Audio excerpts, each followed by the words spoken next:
It's time for the hottest show on a Thursday night, whether anybody knows it or not. I keep it real, I don't lie. When I slide through, I'm about to slide up in it. All right. Ain't no need to be talking about what we might slide up in tonight. Ain't no need to be talking about that. Hey, man, it's Thursday night. It's time for the hottest show on a Thursday night, whether anybody knows it or not. It's time for the Rex Pit. It is time.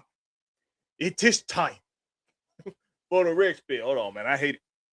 I don't know about y'all, but whatever net piece I'm wearing, if I'm not working out, I can't stand when it's on my skin. It got to be outside of my clothing. I can't stand when it's on my skin. When I'm working out, I don't got no issue. But if I ain't working out, I need to have it out. I got to have it off my skin. It just don't feel right. But welcome to the Rex Pit, man. Tonight we talking about the latest news with these Atlanta Falcons, man. The new offensive coordinator hire. Hold on, I got some static. What's with all this damn static? All this damn static in this damn mic. We got some new hires. We got some fans that's still very disgruntled about the new head coach acquisition, and as well as the offensive coordinator acquisition. And me personally, if you ask me, it looked like we adopted a lot of the Cleveland Cavaliers adopted stepsons. I don't blame fans because I'm questioning it. I'm questioning it my damn self. I'm questioning it my damn self.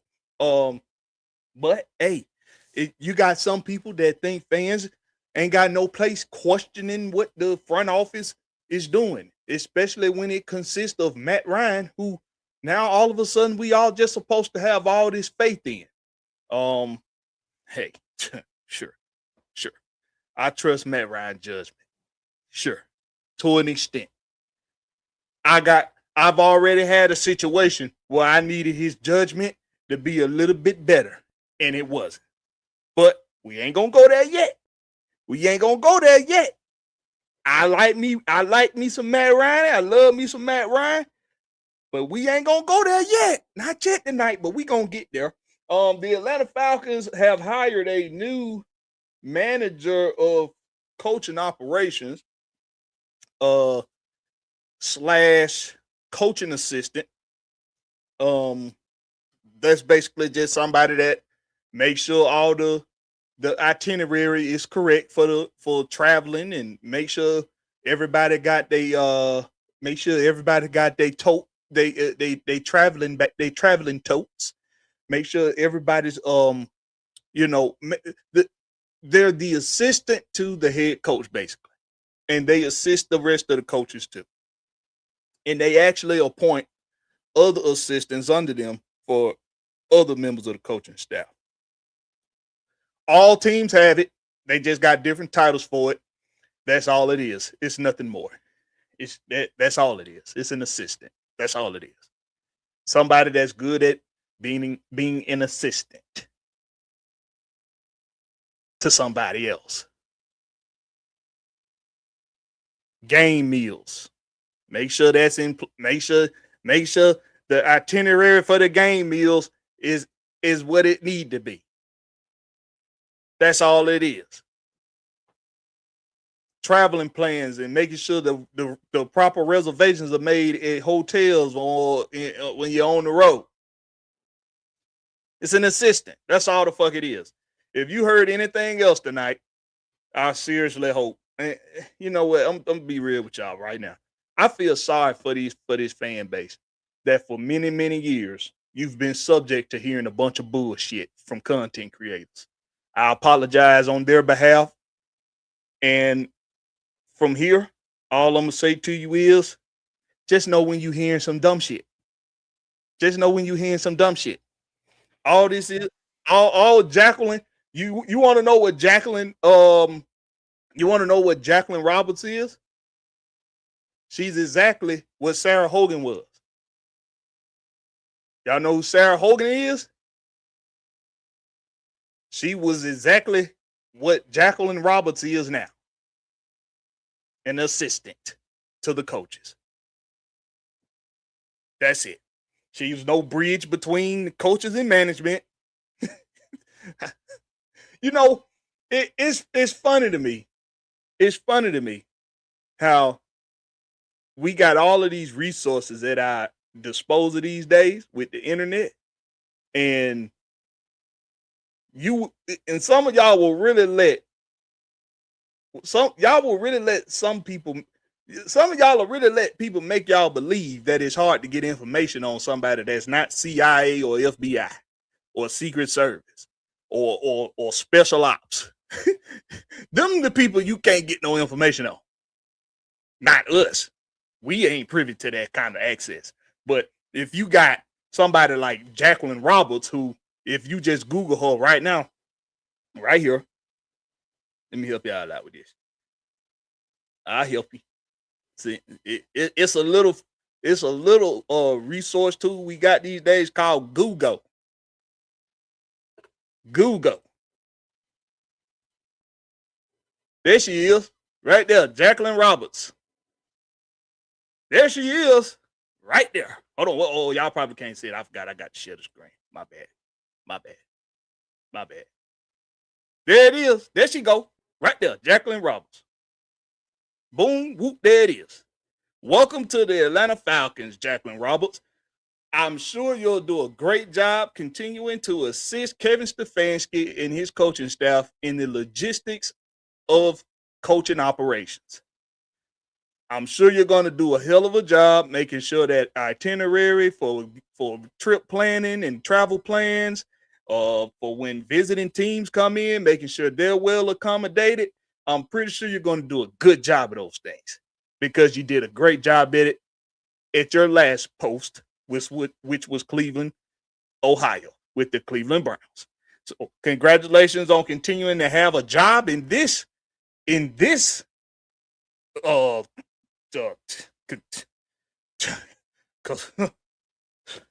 congratulations, girl.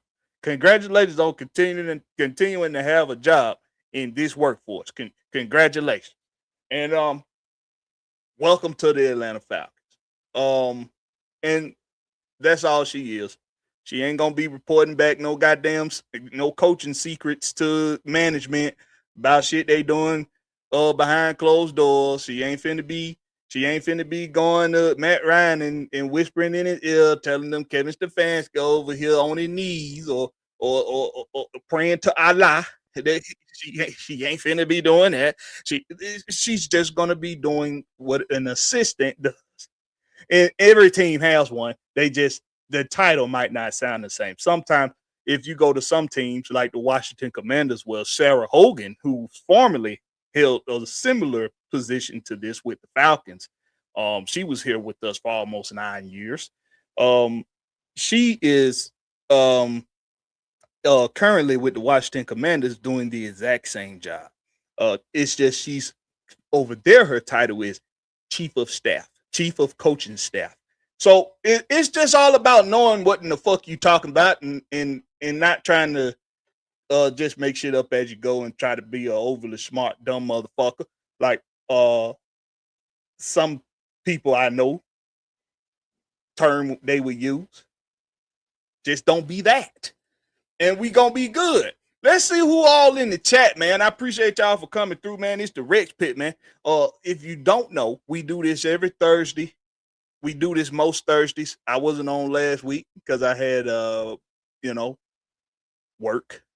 So anybody that works knows what I'm talking about. I had work. But tonight, man, we gonna get to it, man. The Atlanta Falcons with the new coaching hires, with the new staff members, and why we still don't have a general manager, but we finna have a full coaching staff. And it's crazy to me. It's crazy to me. If we was hosting, since we hosting interviews and shit for GM, is that a smoke screen? Just just to show other people in the NFL and other fans and people in the media and these analysts, these sports analysts, is this just to show them that we're doing our due diligence on making sure we get the right person in here for general manager? Because if that's the case, then a lot of you all's theory for our GM still in the playoffs. Okay, so why the fuck we still interviewing motherfuckers? Anyway, let's see who in the chat. Some of the loyal compadres and compadres of the chat.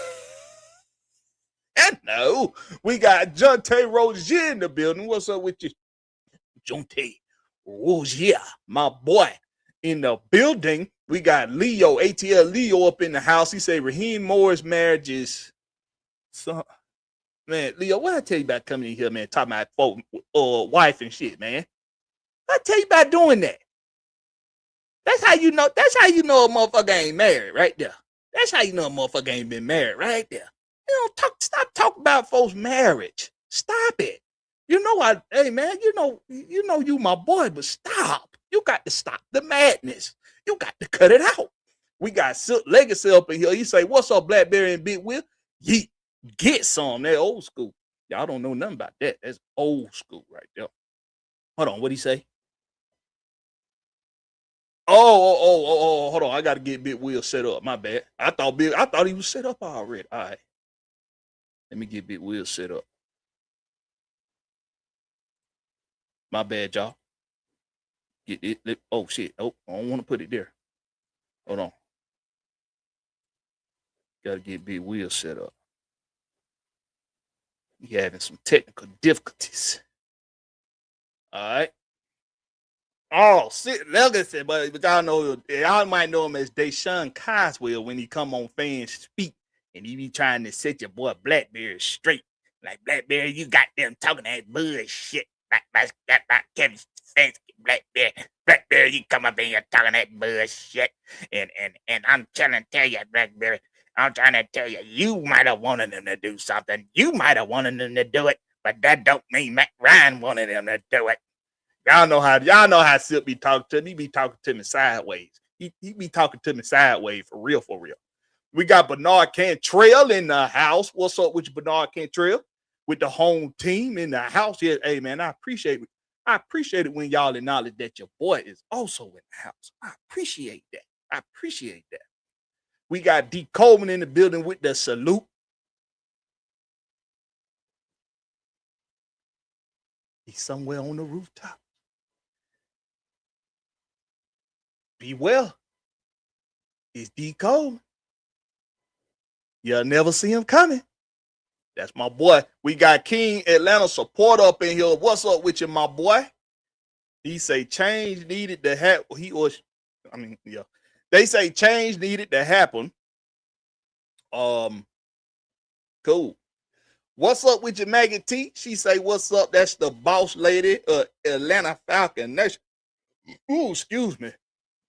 The sole proprietor of Atlanta Falcon Nation. What's going on with you, Miss Maggie T? Appreciate you for coming through. She say, like she do like she say.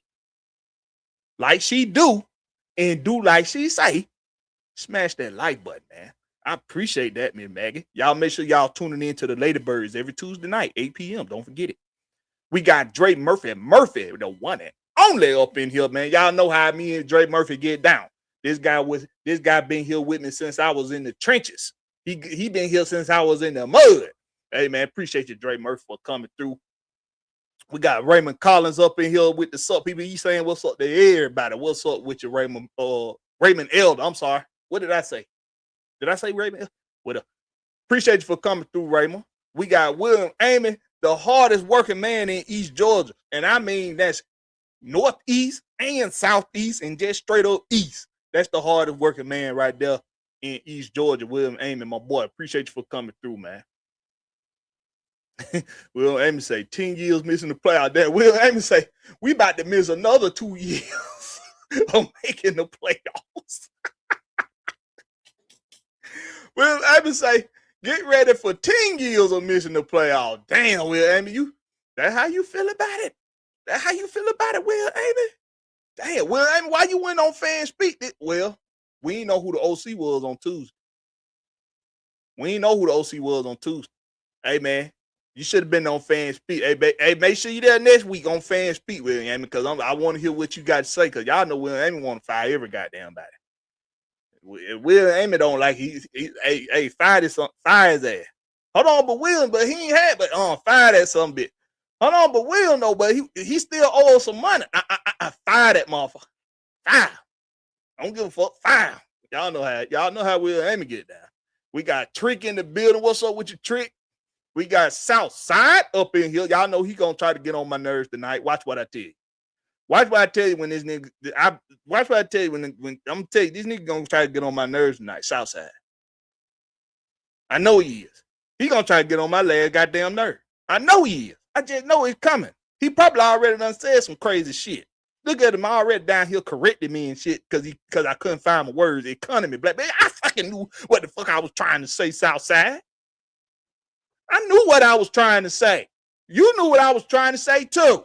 That's why you said it. You ain't have to do. You knew what I was trying to say. Well,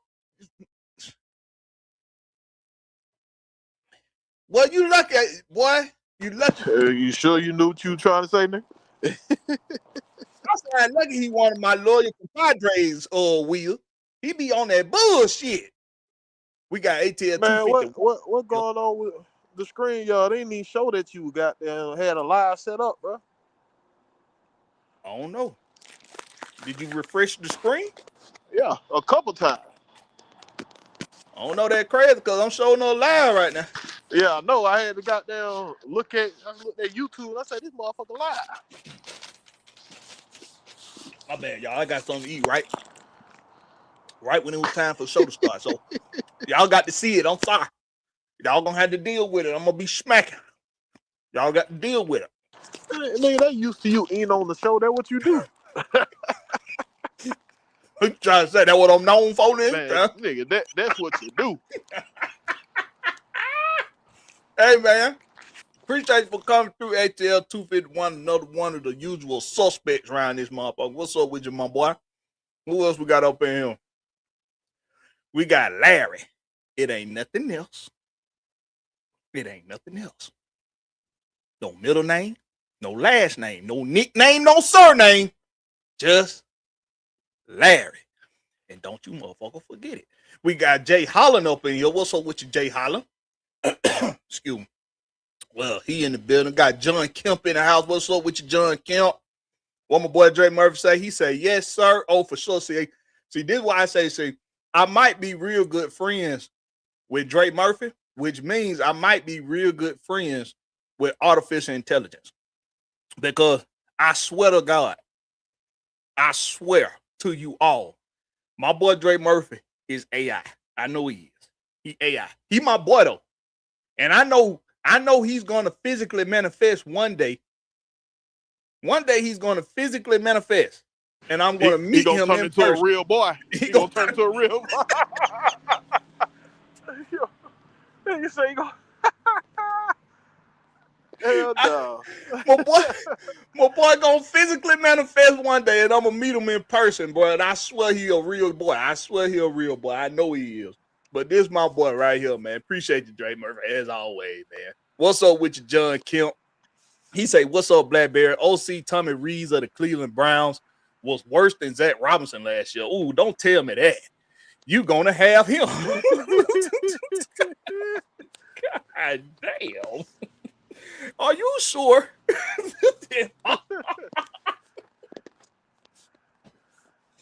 Bro, I swear, boy. Y'all, please don't do that right now. Go on, I am not prepared yet. To his defense, dog, I went and watched some of the tape, and he was calling good plays. Shadur was holding on to the ball a lot. Shadur was holding on to that ball a lot. Shadur did hold on to. He did the same thing a lot of inexperienced starting quarterbacks do in the NFL.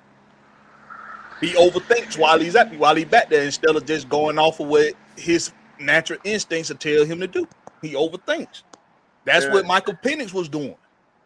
And I went and put on Twitter. I went and put one of the exclusive interview Matt Ryan had did when he got the job, telling what his job responsibility is gonna be and how he gonna handle it. Just in case a lot of folks forgot because of the hire of Stefanski. I just want y'all to got there. Just trust Matt Ryan. He gonna get it right. Trust in our boy Matt Ryan. You mean like how we trusted? Nah, don't you talk about that shit. Come on.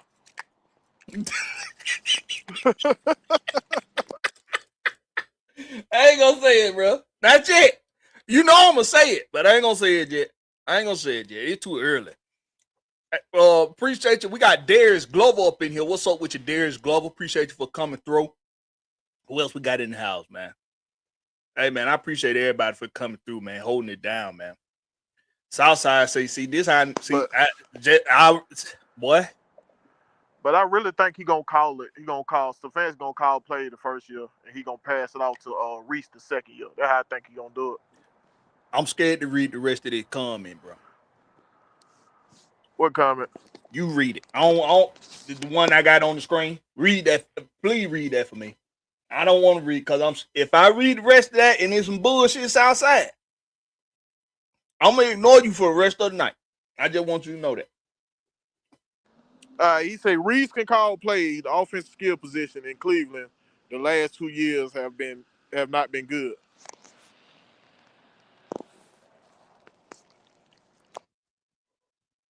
That ain't too bad. I ain't gonna ignore you. That ain't too bad. I don't agree with you, but that ain't too bad. You don't agree that they had bad talent in Cleveland? I don't agree that or the part that his play calling ain't bad. That part. Did you go do research on his play calling? Of course I did. What did you see? What did you discover? I discovered that he called plays for one season in Cleveland. Uh-huh. His other time, only other time he called plays was in college. And that was I said what you discovered from his film study. I ain't say where he been. From his film study? Yeah, from his film study. On the play calling? Uh-huh. I haven't done enough of that yet. Okay, go. I haven't done that enough. Cause I'm not saying his. Okay, I think I misspoke. I'm not saying the way you comment, it sounded like you saying he's a little inexperienced. Right. That's what I'm saying. I'm not saying. I'm basically saying the jury still is still out on whether or not he can be a good play caller. What we gotta think about, he worked up on Nick Saban. Nick Saban don't just hire anybody. And it was his last. Come on.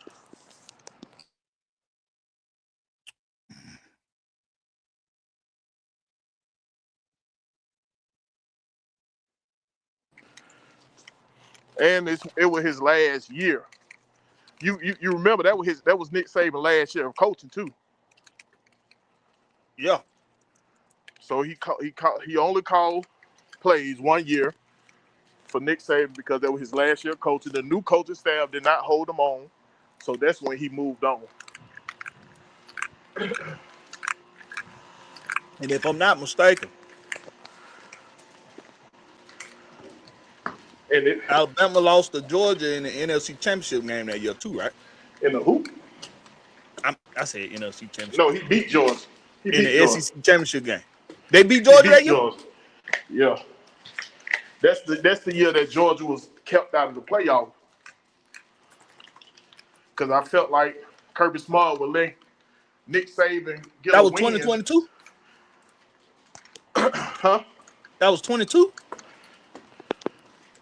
Yeah. 23. Okay. 20. Hold on, was it 23? Yeah, 23. They were held out the playoff.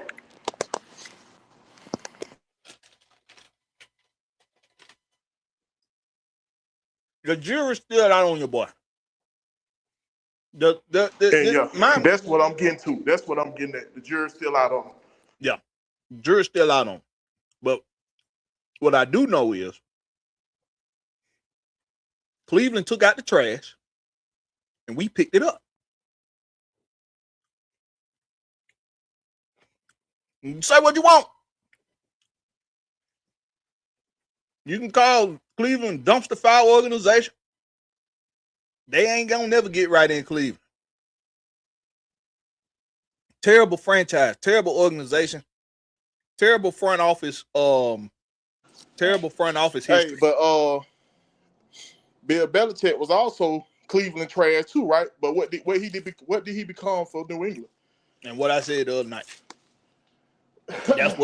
That's what a lot of optimistic fans are hoping, is that Stefanski is going to be our Bill Belichick. In Matt Ryan, we trust. Because he only had one job, and that was with Cleveland. He only been head coach once.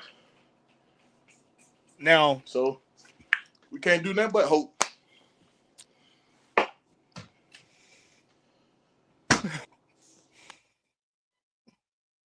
the difference is this, y'all.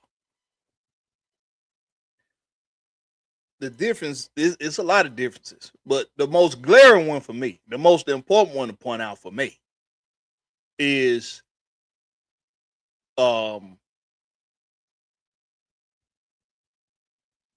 New England had a franchise quarterback before Tom Brady took over. And what his name was? I always want to say Doug Flutie, but I know it ain't yes, Bledsoe, Drew Bledsoe. Mm-hmm. They had a franchise guy in Drew Bledsoe already. So that's that. Falcons already got a franchise guy that they believe, right? I don't know. I said that they believe. I ain't say that we can prove. Don't they believe they got a franchise guy? They believe they got a franchise guy. Mm-hmm.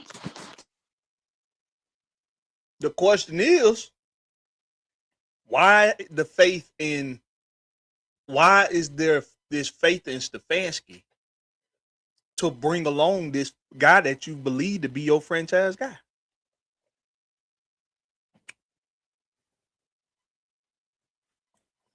Stefanski ain't got no history of bringing nobody or developing a franchise quarterback.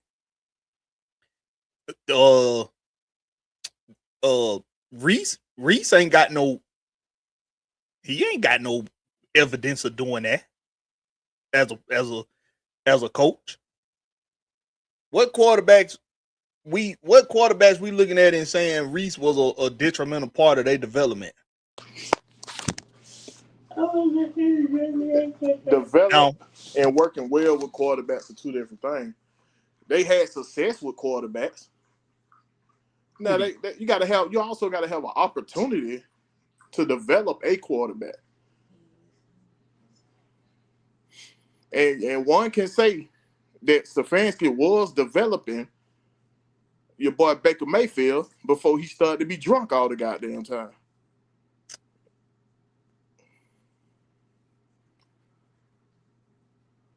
Because 2019, he wasn't good. 2020, Stefanski get there, he had a good season. They went to the playoffs. Look at this shit right here. Southside talking about the Brown had never had a franchise quarterback, Blakberry. Shut up. shut up, bro. Shut up. That's not true. Shut up. They had guys that they thought were franchise. Baker Mayfield supposed to have been their franchise. He had a lot of growing up to do, as we all seen. Let me tell you something. He left Cleveland, went to what? Carolina. What else he went to? New Orleans. Did he go to New Orleans? No, I think he went to New Orleans.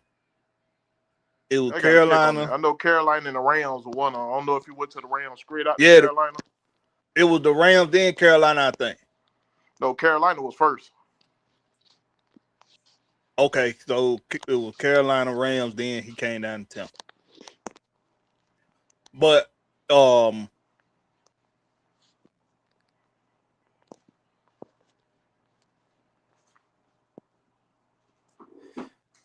only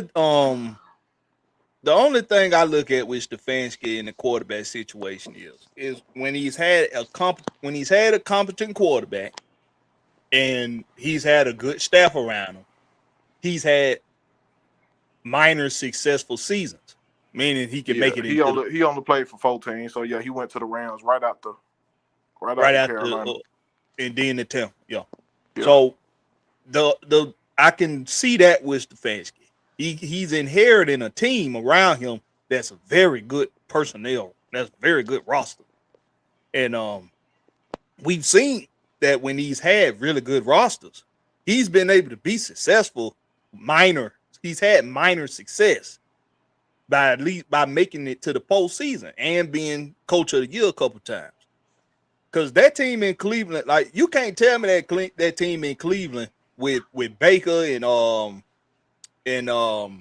who it was Landry, it was Njoku, it was who that other receiver, the dude that's current that was in Dallas. You talking about Dak Prescott? No receiver. Oh, you saying receiver that was in Dallas? Yeah, that was in Cleveland when Baker was there. Amari Cooper. Appreciate you, Judge Text, boy. Yeah. We got Amari Gats Cooper. Boy in the building. Gats Boy speaks up in here. What's up with you, my boy? Yeah, Amari Cooper. That's right. Appreciate you, John Tay Rozier. And you had OBJ to be that deep threat to make safeties be honest, keep safeties honest. That's what they thought OBJ was gonna do. OBJ was washed. Well, he was a distraction more than anything. Because they did still have to respect the deep threat. They had to respect it defensively. So he played his part. But that was a hell of a team. You had a running game. You had Chubb. You had a damn good offensive line. You had a defense that wasn't sorry. They wasn't sorry. The defense was okay. That was actually the best Cleveland team we done seen in a long time. Probably since Peyton Hillis was the damn running back for the damn Cleveland Browns. So that was we've seen that he can have success if the team around him is already a pretty good built team. The problem that I have is when adversity hits, how's he going to handle it? That's my thing. I got a sales background. And in a sales background, that means you've had jobs where you living off 100% commission. Meaning if you don't sell, you don't eat. You don't sell, you can't pay for the lights. You can't pay for the roof over your head if you don't sell. So when adversity hits, when I would interview folks to be on my team, I'm asking them, when adversity comes, how you gonna handle it? Give me a situation that you've been in before. When adversity came, you dealt with it well, and tell me how you dealt with it. First of all, if you can't tell me a time when you done had some adversity come and you had to deal with it, you're not going to be that high up on my list anyway. You're not going to be that high up, because if you've been excelling in anything, you've come across some adversity and had to deal with it. And then, based off of what you tell me, the experience you have had, I need to know that you dealt with it well. And the adversity that he had in Cleveland, he didn't handle it good. But was that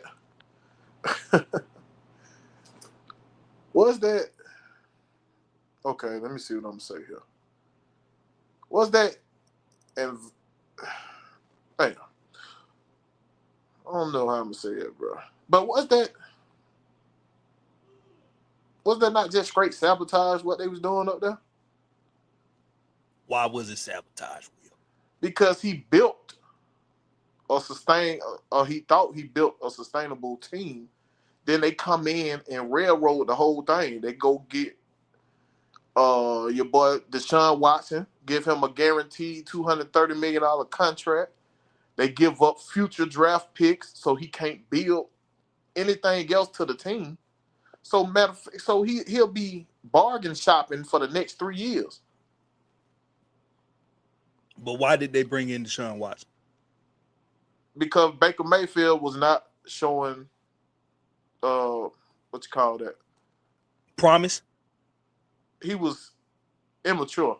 Baker Mayfield was very immature in Cleveland. And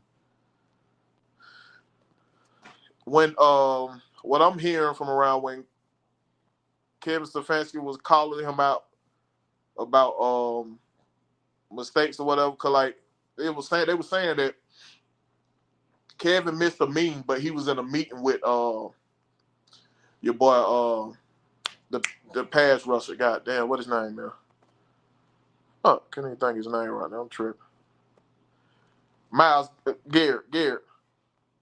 He was in the meeting with him. There was a little controversy going on with Miles Garrett. But after Baker Mayfield was talking about, you missed this meeting, Stefanski never missed another meeting. And in the meetings, Stefanski was calling Baker Mayfield out on some of the a lot of the mistakes he was making, and Baker Mayfield didn't take it well for what I was hearing. I gotta find that report. I gotta find it and send it to you, bro. It started to come out with all this Baker Mayfield and Stefanski when he started when B-Led dug that up, and a lot of other stuff was coming out. So I got to find that report and bring it to you so you can put it up. Okay.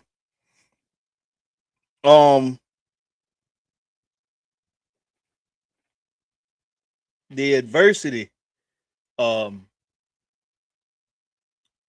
question, Silk, is just a question in an interview. If you've been paying attention to the Cleveland Browns situation, then you know that he didn't handle that adversity in Cleveland well. Because if he did, he still have his job in Cleveland if he wanted it. If he didn't just quit, ain't nobody finna just quit a head coaching job if they don't have to, regardless of where it's at. If you don't have to quit, you're not going to quit. He didn't handle it well. So you saying Tomlin had to quit, right? That's what you saying? Yeah, Tomlin had to quit. They made him quit, huh? Of course. Oh, okay. Okay. I was you know the Rooney's ain't finna find nobody. Everybody knew that he didn't voluntarily quit. They gave him an ultimatum. That's what. Ain't that the Rooney's? Ain't that the Rooney's that own Pittsburgh? I think so. Yeah, I think so. They don't find no damn body. They gonna ask you politely. That's where the Rooney rule come from. That exactly. They the exact reason for the damn Rooney rule.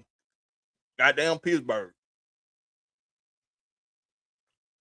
Southside says so. Blakberry, how come 3 other coaches have turned down the Cleveland job this year? I don't give a fuck. Y'all keep making it about Cleveland, bro. It's about him. It's about the adversity Stefanski had to go through. He did not handle it well. He didn't.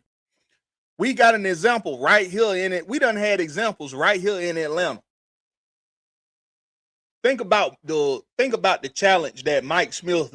Matter of fact, think about the challenge that Jim Moore had coming in when he got the job in Atlanta. You coming off of the cuffs of the Michael Vick scandal. Excuse me. You coming off the cuffs of the Michael Vick scandal. And you got this brand new quarterback coming in here. No, not Jim Moore. Mike Smith, my bad. I see. I'm thinking about when Jim Moore took on the Mike Vick. Well, Jim Moore too. Because think about that. Falcons go to the Super Bowl. Fail. They just go to damn Vegas and just act stupid. That's coming off the cusp of the Eugene Robinson scandal in Vegas. Do you know how many women's rights and you know how many activists and all that was breathing down the Falcons' neck after that? Because Eugene Robinson still played in that game. You remember that bit, Will? I didn't catch it. What you say? You remember Eugene Robinson still played in that Super Bowl game even after getting arrested for being a trick, for buying coochie out there in Vegas. He still played in that game. Do you know how many activists and women's rights people and all that. You know how many they was breathing down the Falcons' necks. Michael Vick and Jim Moore had to say the goddamn franchise. It don't work out with Michael Vick. Jim Moore get fired. Mike Smith got to take on a team that just coming off the Michael Vick dogfighting scandal. Mike Smith had to come in here and handle that adversity. He handled that adversity well. He handled it well. That's adversity, y'all. That's what adversity is. Things that when the original plan don't work, how do you handle it? How do you handle when the original plan is abruptly disrupted? And now you got to make all the right moves and smart choices to overcome it. And you got to hold your ground. And you got to still have some level of success. But when you don't have no level of success and it just look like it's just going to be failed, it's just going to be a failed effort because you didn't handle this adversity well. That's what adversity is.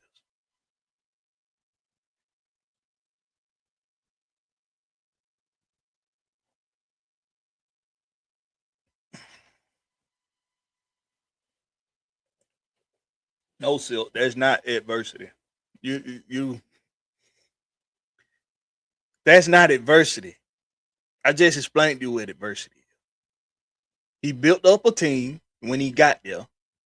He did a good job putting pieces together. Him and who was the general manager then? Let's look. Because I forgot.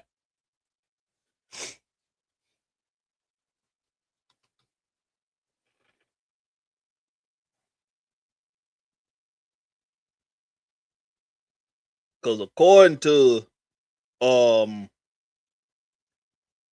lot of content creators,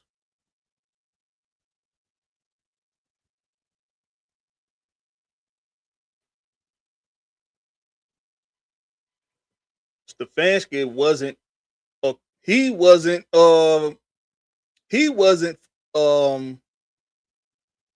it wasn't on him the talent that was being put on the team.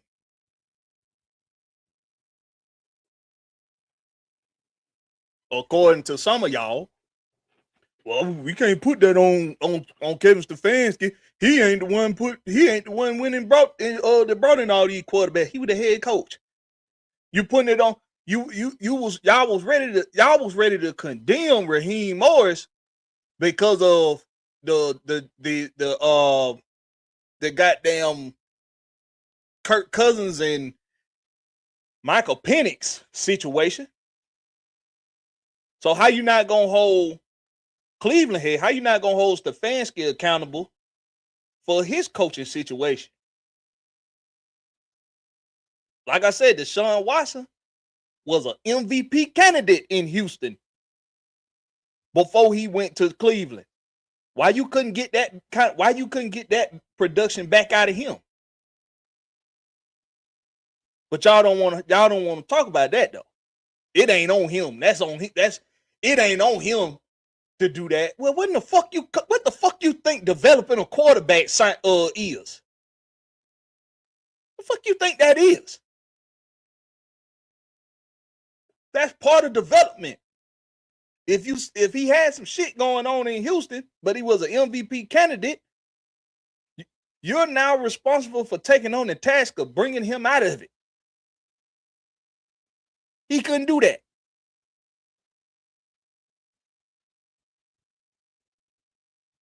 Over the last 10 years, from 2016 to 2025, the Cleveland Browns general manager position has transitioned from a rebuilding analytic-driven approach to a more stable structure featuring Sashi Brown, John Dorsey, and Andrew Berry. I think Andrew Berry is who was there. Oh, let's see. From Andrew Berry there from 2020 to present.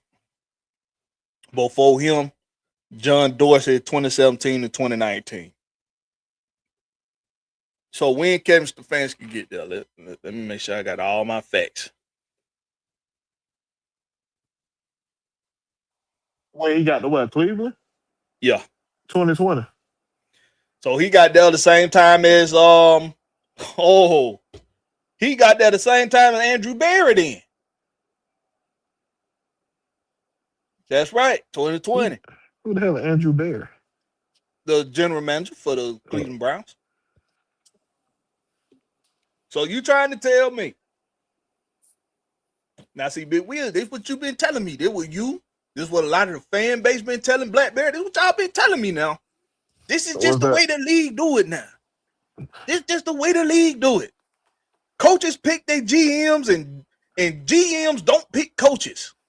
That's what they doing it now. That's what they doing now, right? Yeah. Kevin Stefanski got the Cleveland was hired to be Cleveland head coach in 2020, the exact same year that Andrew Barry was hired to be the general manager in Cleveland. And look at what the fuck that shit turned into. I know you ain't trying to use. I know good well you ain't trying to use Cleveland, bro. Cleveland was a dumpster fire before they got in there. So what you trying to say? You can't use Cleveland on none of that. Did it work? Bro, we got success story that it have worked. Did it work here in Atlanta? Does everybody win the Super Bowl? Did it work here in Atlanta? Does everybody win the Super Bowl? You answering my questions. Don't try to make the scenario fit your. You trying to make it fit yours. You trying to make it fit yours. These facts. You came back. We've been done with this. No, we ain't done GM. with it. You stuck on the GM thing. We ain't done with it because we about to have a full staff. We about to have a full staff. A full coaching staff still ain't got a GM. So we ain't done with it. Dude, who are we competing with, Blakberry? We're Cleveland, the only team that needs a GM. Why they still interviewing GM?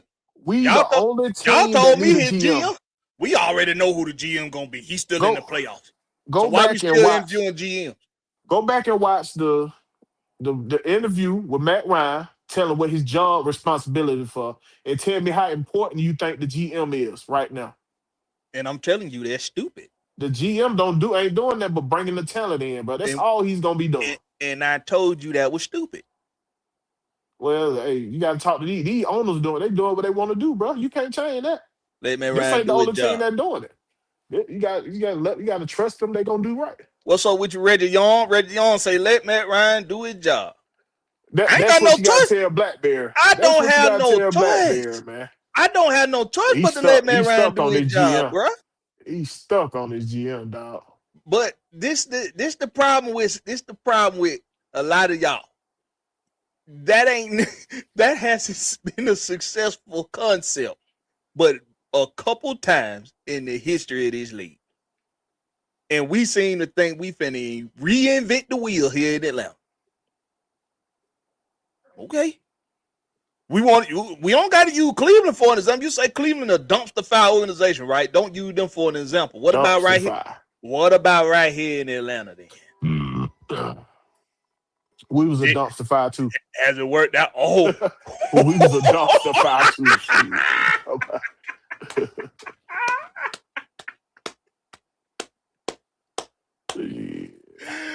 So, but we better than Cleveland though. Y'all just heard now. Now let me tell you what I'm gonna tell you what I'm not gonna let y'all do, because I know some of you gonna bring it back up to be Will later. I'm not gonna let you. Man, we not no dumpster fire, bro. I'm gonna let you done said it now. We ain't no dumpster fire, but you done said it now. Y'all were the fans were unhappy. The fans were unhappy with the structure, how the structure was going here. We're gonna try to take that shit back. We got too many. No, we got too many winning seasons to be a dumpster fire. We ain't made it to the Super Bowl twice. Will. Yo. Cleveland took out the trash, and we picked it up. Bro, I ain't studying that trash shit, man. One man's trash is another man's treasure. I see it all the time. Somebody said earlier. Let me go back up here and see something. The question is if Blakberry gonna get a shot, or he gonna keep talking about that damn GM. I ain't got no choice but to give it a shot. What am I gonna do? Send a letter to Matt Ryan? Your ass stuck on that GM, boy. What am I gonna do? Will. Answer the question. If the GM here only Answer. job is to hold up, if the GM here only job is to bring in talent, what is the rush right now? We're not at the draft. He got to be here before February. He's gonna be in here by that press conference. I guarantee he gonna have a GM in place. Guarantee a GM gonna be in place by that press conference. Mucho say you ain't And got to we the like it. only we the only team that looking for a GM. So there's no hurry. It's evident that I don't like it, Mucho. It's evident. That's Yeah, evident. he made sure everybody know he don't like it mucho. That's evident. But guess what? I'm up here talking about it. You down there telling me I ain't got to like it. And so what? And so what? Huh? When has it worked?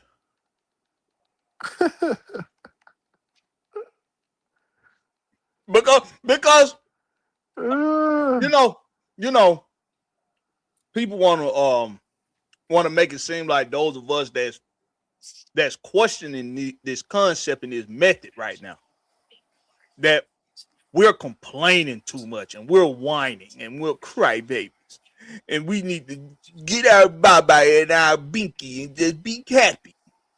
Listen, oh, this sound like you done heard this somewhere. listen,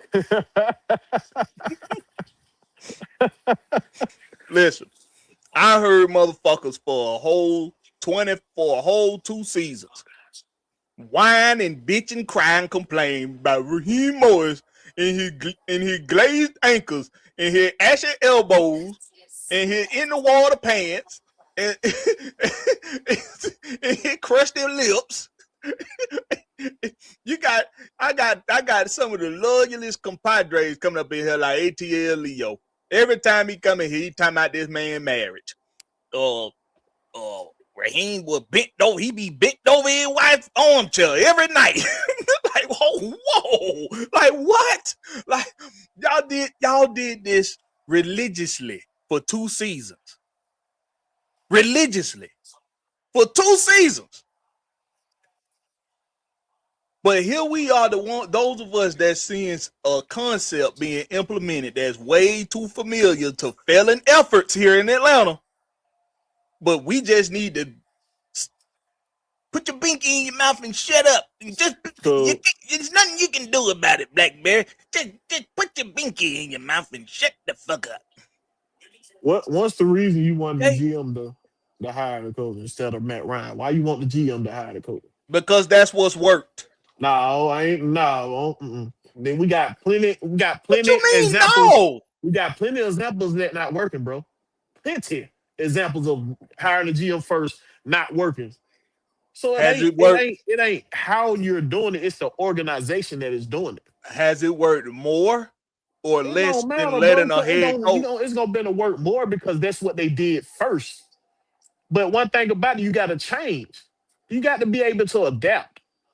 If you're not able to adapt, then what? That's insanity, right? Doing the same thing over and over again, thinking it's gonna work, right? You got to be able to adapt. You got to be able to change up. So, So when they you. do change up, then Oh, wait y'all a minute. question the change up. Wait a They minute. get the old man y'all were talking about out of the office. They bring in a new perspective to see things differently. A quarterback who's been in this league over Will. 14 years. Will. You know what I'm saying? They bring him in to do things a little different, and we still complain. That's Atlanta though. We complain about everything. Everything we complain about. Will. We got to be able to adapt to change, right? That's right. And us as a fan base, we got to realize that your team's going to adapt to change. You got to just roll with it, right? That's right. So when the league became more of a passing league, less of a running league, and the Falcons became more of a passing team and a little bit less of a run team. We've been a run team more than we've been a passing team most of our goddamn faction since 1965, since 1966. Right? What we getting at? Come on, 2016. don't hold them folks back. Where are we getting at? Hey, hey, What's up? hold on. Hold on. Go, okay, come on. 2016. When we needed the identity of this team to be a running Oh team. Lord, don't do that, Blackberry. Don't bring that. That was a one man thing. That wasn't. That was goddamn your boy who's still doing it up there in San Francisco. That was a choice by him. You That you was an you arrogant choice by him. you see how this see I know when I'm winning a debate. That is not winning, bro. That is You know, not winning, bro. I know when I'm winning a debate because you got to make sure you explain every last point No, we knew to we the knew where T. you were going. You We can't let knew me where you were finish. going, bro. You see, but you can't even let You're me trying finish. to You just said that go ahead, bro. we Go ahead. got Go to ahead. be I'm gonna able shut up. to I ain't gonna adapt. even say it. I'm gonna let you finish up. Go ahead, do your The thing. league makes changes. It's a copycat league. This became a passing league somewhere around the time John Elway beat us in the 98-99 season for the Super Bowl. This became more of a passing league somewhere around that time. Michael Vick being able to run at the quarterback position the way he did was so electrifying. Hold on, before you finish, bro. Let me put ATL 251 because he keep going back to that same shit. Terry is a Hold different. on. I put it up there. Hold on. Let me Put finish it this. put it on up there, bro. Let me. I'm gonna let Will. You talking about this? Yeah, you can't Oh, keep bringing that up there. Everybody know I fought for Terry. He didn't deserve to get fired, and I say that now. He didn't deserve to get fired because he didn't hire his own coach. If that's what you're basing it on, if you're basing it on the win loss, like y'all kept basing it on, every time somebody had a fight or an argument of why Terry should be fired, they say he didn't have no winning season in 5 seasons. So if you're basing it on wins and losses, yes, he need to be able to hire his own coach. But everything else that man did right, bro. But you see, this is what Atlanta chose to do. Matt Ryan is coming in to hire coach and GM. So if we have a problem, we got to go to Matt Ryan. You chose these guys. What's going on? They giving you someone to talk to. What y'all wanted? Y'all wanted somebody to point the blame to, and y'all wanted Rich McKay out the way. You got both of them. You know, y'all got to be able to adapt with it, bro. Y'all got to be able to adapt with it.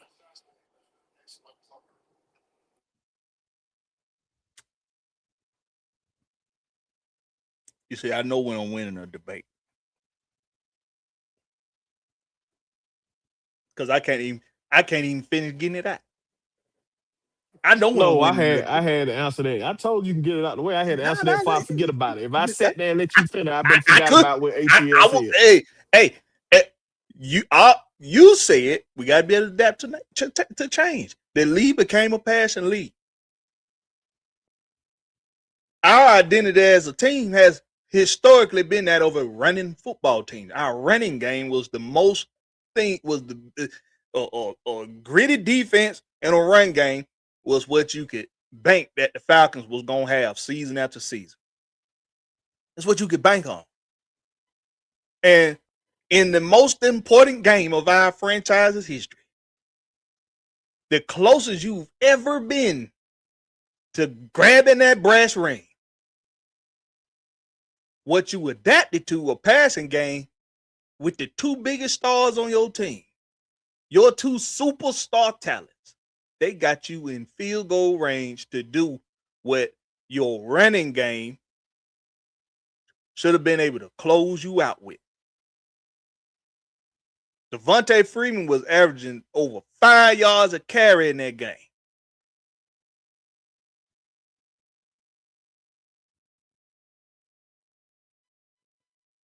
The same guy that we gonna have all this trust in his judgment, he didn't even look at Devontae Freeman after that. Didn't even look at him. You hear some shit in your ear. Julio Jones, you just made the best throw of your entire career. Your number one receiver, your future Hall of Fame receiver, just made the best catch of his entire career. I'm talking pee-wee, high school, college, professional. The biggest play of your lives. You, Matt Ryan, and Julio Jones just made that play on the sideline. Perfect throw, perfect catch. Couldn't have been defended no better than it was defended, but we was a little bit better on that play. You did the job. Now you got a guy in Devontae Freeman who this entire game was eating their ass up, chunk after play, after chunk play, chunk play, chunk play. 5 yards here, 6 yards there, 6 yards here, 7 yards there. He was killing them. The same guy we supposed to trust his judgment right now in this front office. He didn't have the judgment that day to look at that guy that was just averaging almost 6 yards a carry and just hand him the ball and let your golden leg come out there and kick you into your very first Super Bowl as a franchise. That would have cemented Matt Ryan in his future Hall of Fame first ballot candidacy. The same thing for Julio Jones. Julio probably gonna go first ballot anyway, but Matt Ryan won't know. Yeah. But If he that do would good, if he do good in solidify his it. position, he'll definitely be in the Hall of Fame. Think about it. But And not but yeah, just we them already two. got Not on just Matt them Ryan about two. that. We got Eric on Matt Mack, Ryan about that. We got Alex on that man Mack. about it. He was hurt. That would have, but he was playing. That would have cemented Alex Mack Hall of Fame career. That man was playing on a broken leg. He shouldn't have been out there. Let's go back to coaching. Coaching should have set that man down. Did it look like it was affecting Matt Ryan? He was He on was, a broken leg, bro. he was That man keeping was. because he playing in the game of his career. It don't matter. He shouldn't have been out there playing on no broke leg, bro. Who cares? He was protecting Matt Ryan the whole game. It hurt the team. No, it didn't. The second How? half, that second half when he came out there playing on that broken leg, it hurt the team. They were rushing straight up Alex Mack. What? They was Alex rushing Mack didn't straight give up up there. no sacks in that game. That's where the sack came from. The linebacker came straight up the middle, bro. What are you talking about? You talking about the sack that Devontae Freeman missed? That was off the edge. Oh, you got the sack straight up the middle. Matt Ryan was sacked more than one time in that game. They was attacking up the middle in that game. Alex Mack was gonna play. You talking about that He was last gonna play play where regardless. Devontae Freeman got it. Yeah, you right. He was gonna try to play. They could have set his ass down. Coach got to find a safe. I Alex don't care Mack what did it player out there. Coach got to find a safe. on a broke leg. I'm putting Alex Mack out there before anybody else we would have had coming behind him. In the Super Bowl, if he say he good to go, give me the shot, coach. But yeah, that's what the thing. Matt Ryan was trusting his coaches with the play caller, and he didn't take control of that. When that would have came in my ear, I definitely would have changed it to run. But we already got on Matt Ryan about doing that bullshit. But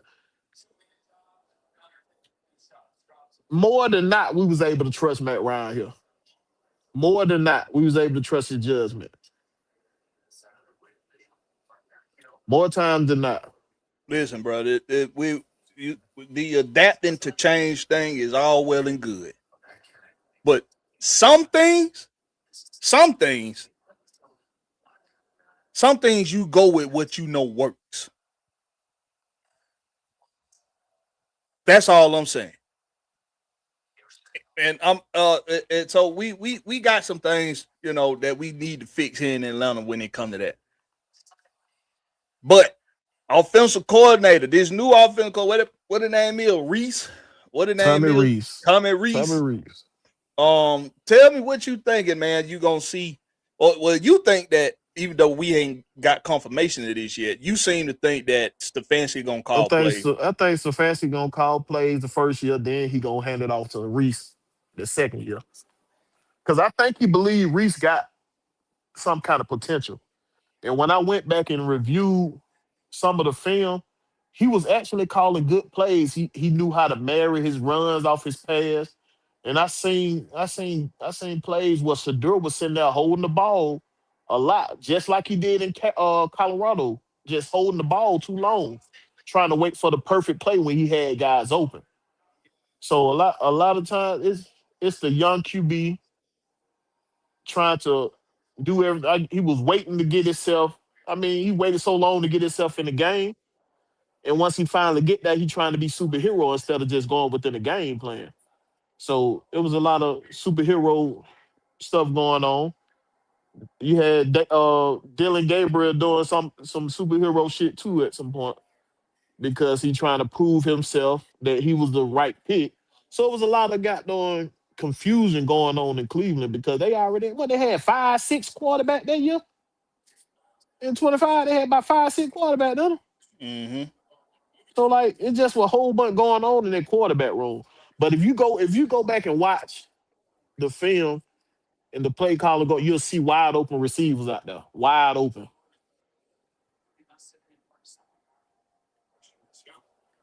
One thing you know about this offense though, he loved the run game. He loved the 11, 12 personnel. You gonna see a lot of two tight ends out there, and they love their tight end. They love getting the ball to their tight end. So Kyle Pitts gonna be in the game plan. Believe that. For sure. Might get Njoku here to go alongside with him. Who knows? Uh, Southside say Blackberry just wanted somebody else. That's the problem. When I told you that? When did I say that? Blackberry wanted them to let the GM hire the head coach. That's what he been screaming all along. That's what he wanted. And he's having trouble to adapting to change right now. That's what we're trying to get him on. We got to get Blackberry adapting to change right now. I'm not gonna lie. That's what y'all that's what y'all trying to work with me on for real. Cause the change that I have to adapt to right now, I don't like it. I don't like it. Somebody else up in the Because it chat ain't say worked that so far. It ain't. We it gonna ain't say it work. ain't been sustained. It ain't sustained because it worked. It's not Dan Quinn consistent had 3 winning success. season. Your boy Mike Smith had 5 winning season. It worked. It ain't just been sustained. We gotta sustain this right here. And I hope Matt Ryan is that pillar, that foundation that holds everything together. Didn't Thomas We gonna see. Dimitrov make them hires? We gonna see. Did Tom Dimitrov make what hire? The Mike Smith and Dan Quinn hire. No, no. We know Who that since hired them? Arthur Blank had the team, he don't let the GM hire the coaches. He already said that. He want them to work more on cohesion. I mean, together more than the GM being the boss of the head coach. You don't say. We know that's the way he run it right here. You There don't ain't nothing say. we can do about it. You don't say. But he changed the voice. He gave y'all Matt Ryan. He got rid of Rich McKay, what everybody was No, crying about. That's no, what but everybody was crying change. about. That's what Change everybody was happened. crying about. Change happened though. Remember? What? Remember that? Remember Who that what? I ain't uh changed what I was saying. What you talking about? no, I'm talking about who that King Atlanta supporter. He first thing he say when he come in these chats, change needed to happen. Ain't shit changed, bro. I'm gonna tell you right now. Ain't shit changed. The message changed because how long was Rich McKay here? How long was Rich McKay here? Richmond Hill sent two Since Arthur Blank bought the team. did he? Yeah. Yeah. Since Arthur Blank bought the team, that's when he came. So No, no, no, they no. changed Uh-uh. yes, it was. He Let me bought go. Matter of fact, we're he gonna be bought the for sure. team in I'm gonna look '01. up. I'm gonna go look up Rich McKay. I think Rich Look him got up. here like a couple years later. Cause remember that because he was GM for Tampa when they won that when Warren Sapp and them was there. He was there. He was on that team. He was with that team. Yeah, Georgia Tech boy got it right there, 2004. He came a few years later. He came a few years later. What Rich McKay has done for Arthur Okay, Blank, so it was 2003. He came in 2003. So Arthur Blank, I think he bought it in '02 or '01. he brought in '01. So that mean Beatles your been here boy, longer than Rich. that mean Rich McKay was here for a long time, bro. You know, for a long time. For a long time. And he done made Arthur Blank a lot of money. A lot of bread. That's why he ain't gone nowhere. He off the football field part of it, but he ain't gone nowhere. He ain't made that man too much money.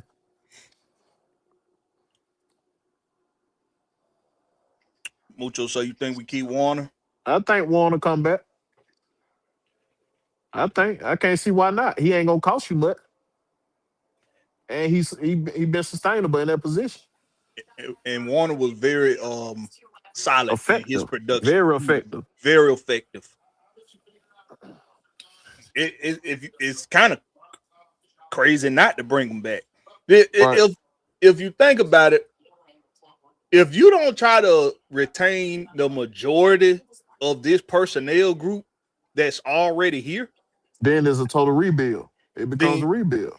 it slick do become a rebuild Yep. because you got because the whole selling point right now to anybody that support this team or anybody that cover this team is that the roster is already set. The personnel is here.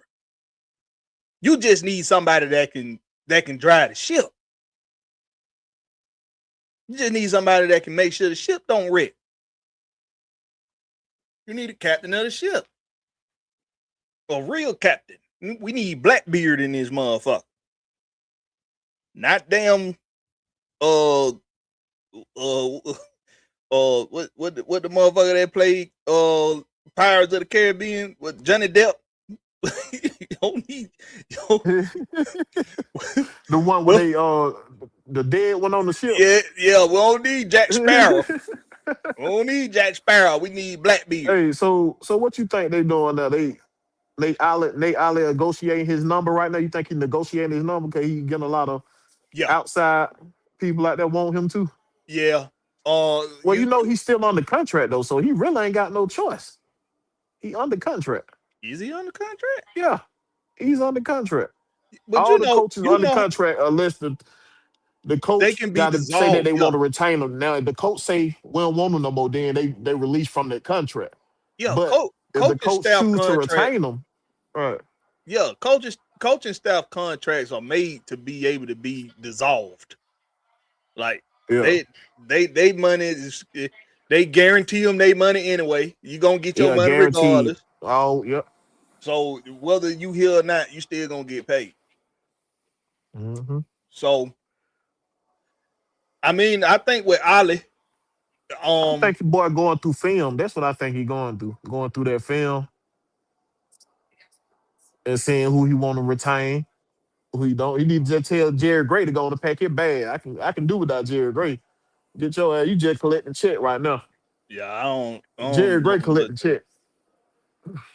I Cause don't know how what the many hell times Jerry how you Rice. gonna be the assistant coach, the assistant head coach, and you sit here letting your head coach do this bullshit? You supposed to be the man of reason in his ear. That's why you the assistant head coach, bro. You sit here let him keep this man out here with this crayon book. Watch it. It's gonna be the funniest thing, bro. Watch your boy Zach Robinson go down there and have a good year with Tampa. No, he not. What? What? No, he not. He said you don't think he ain't gonna have Baker doing all that pistol. Cause you wanna know why? Because Kirk Cousin already done jumped down his throat about that pistol shit and got him doing that under center. So he gonna go from the last part of them last 4 games he did with Kirk Cousin. He gonna use that as a sample size to go down there with Baker Mayfield. Why would I tell you? Yeah, Why would but I tell you? Y'all gonna be like, why does Zach Robinson's offense look different? Why would I tell you?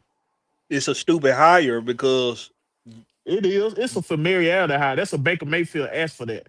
He asked for that hire. That right there. you think he asked for Yeah, Zach because Robinson. he worked with him in the Rams. So that's why he's familiar with the guy. Yeah, but that was And he short lived though, and he was but a that was one of his assistant best quarterback coach. that was one of his best years though with the Rams. He He put was up some an good assist, numbers. but he was an assistant quarterback coach. That means he But was the he was over the quarterback pass coach game. for the backup quarterback. He was over the passing game stuff, right? That's what he did. He didn't call no plays. That was still your boy. McVay calling plays. I don't But he was think over the the locker room in Tampa is in the.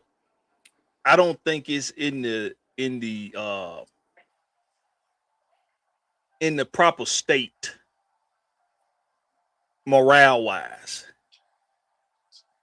because clearly Mike Evans is unhappy. He's not happy. Clearly. Then yeah, they blocked Justin Hood and they blocked your boy Ollie from going on interview. yeah. So that makes me, you know, they want to keep him. I'm thinking they just talking numbers now. They probably add something else to it, like run game or something like that. Run Look, game too special or some shit. too much changes is nonsensical when it comes to this coach. When it comes to this personnel group, too much change is nonsensical. You got too many young pieces on this defense that's developing into being major stars in this league. Right. It And the it'll be, in my opinion, it'll be a mistake to let Ali go elsewhere. The because the James Hill Jr. development with the Brendan Doyle's yeah. development, But the and way these D linemen talk about Ali, bro, that'd be a mistake, bro. that'll be a terrible mistake. He ain't built so much connection with these folk, man. You see, some of the offensive line weren't happy about not having left Yeah, foot I no didn't more. like that they fired him either. I think D Ledbetter did a great job here, but the guy that they bringing in, you can't argue with the success he had either. You can't, but why So disrupt something that's been working so well? because he run a different type offense than what Zach Robinson was running. So we're not His gonna his run. run his We're not gonna run do zone blocking Yeah, scheme no more. you gonna do outside zone block scheme, but you know Stefanski like to run up the middle a lot too, and we didn't do a lot of that. We didn't do a lot of that. So So that means that's what we Tyler got. must.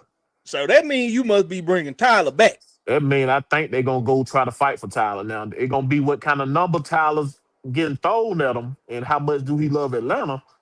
But I guarantee you, boy, watching that tape, because when I was doing, my investigation of who Stefanski was, the way he studied, he film studied and all that, man, telling me he gonna be thorough and looking at the film and who he retained on his coaching staff and the players he retained. So that's why they want to pretty much.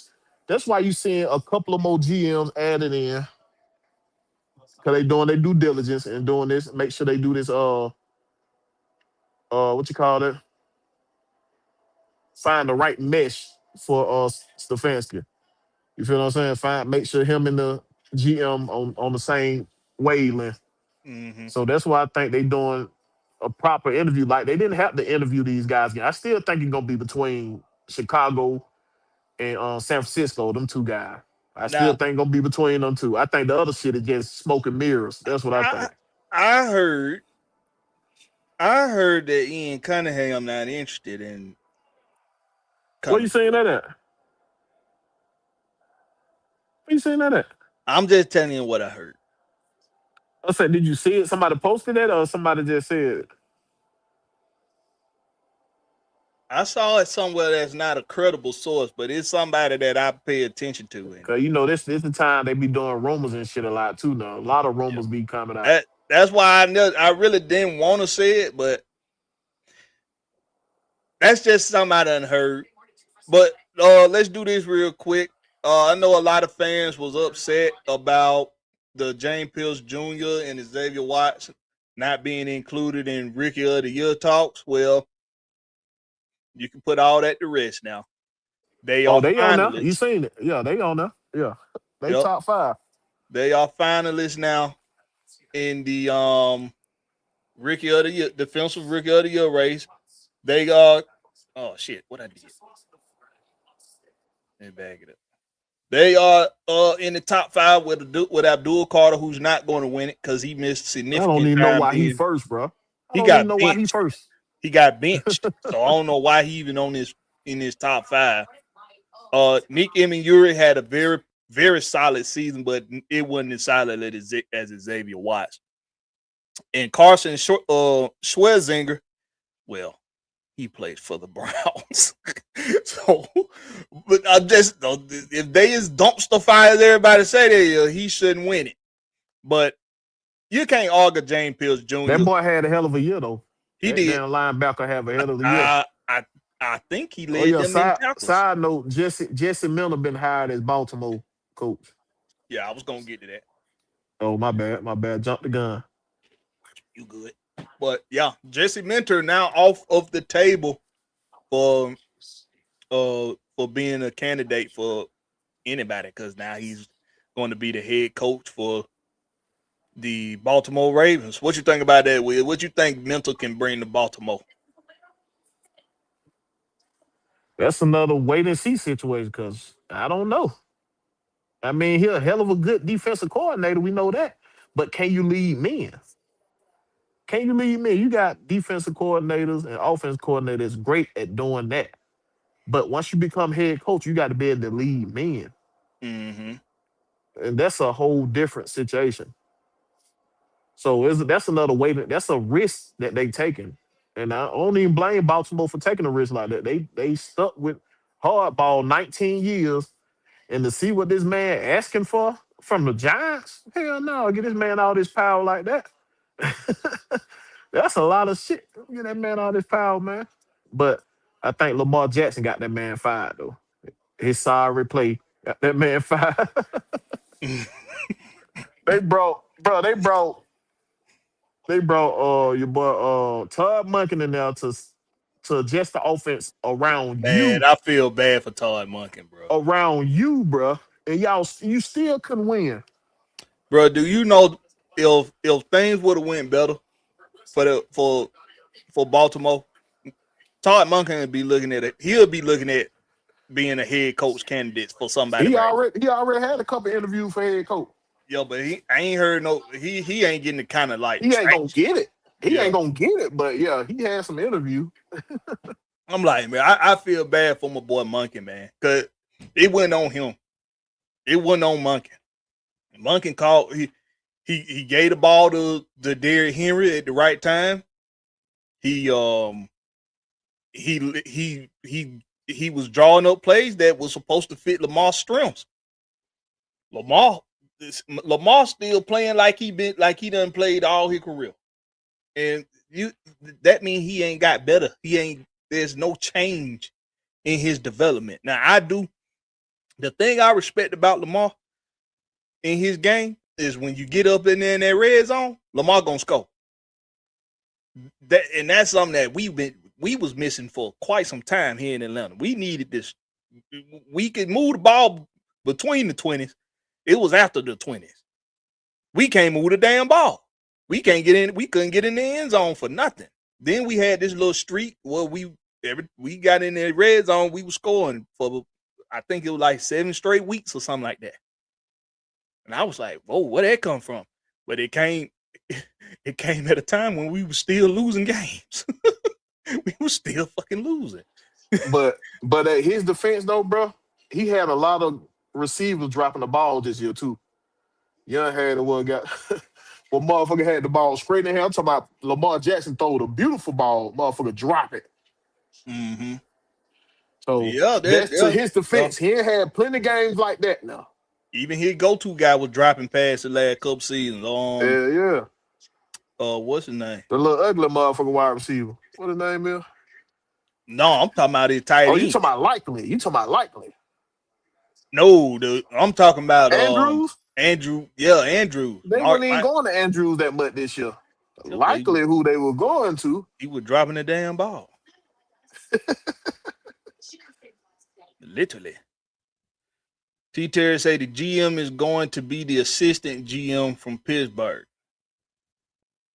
You think so? Maybe it's gonna be somebody else from the Cleveland Browns organization. we seem to love us some Cleveland Browns trash. Boy, people do not like me when I say that. They do not like me when I say that. This is what I wanted y'all to look at. Let me get this up here.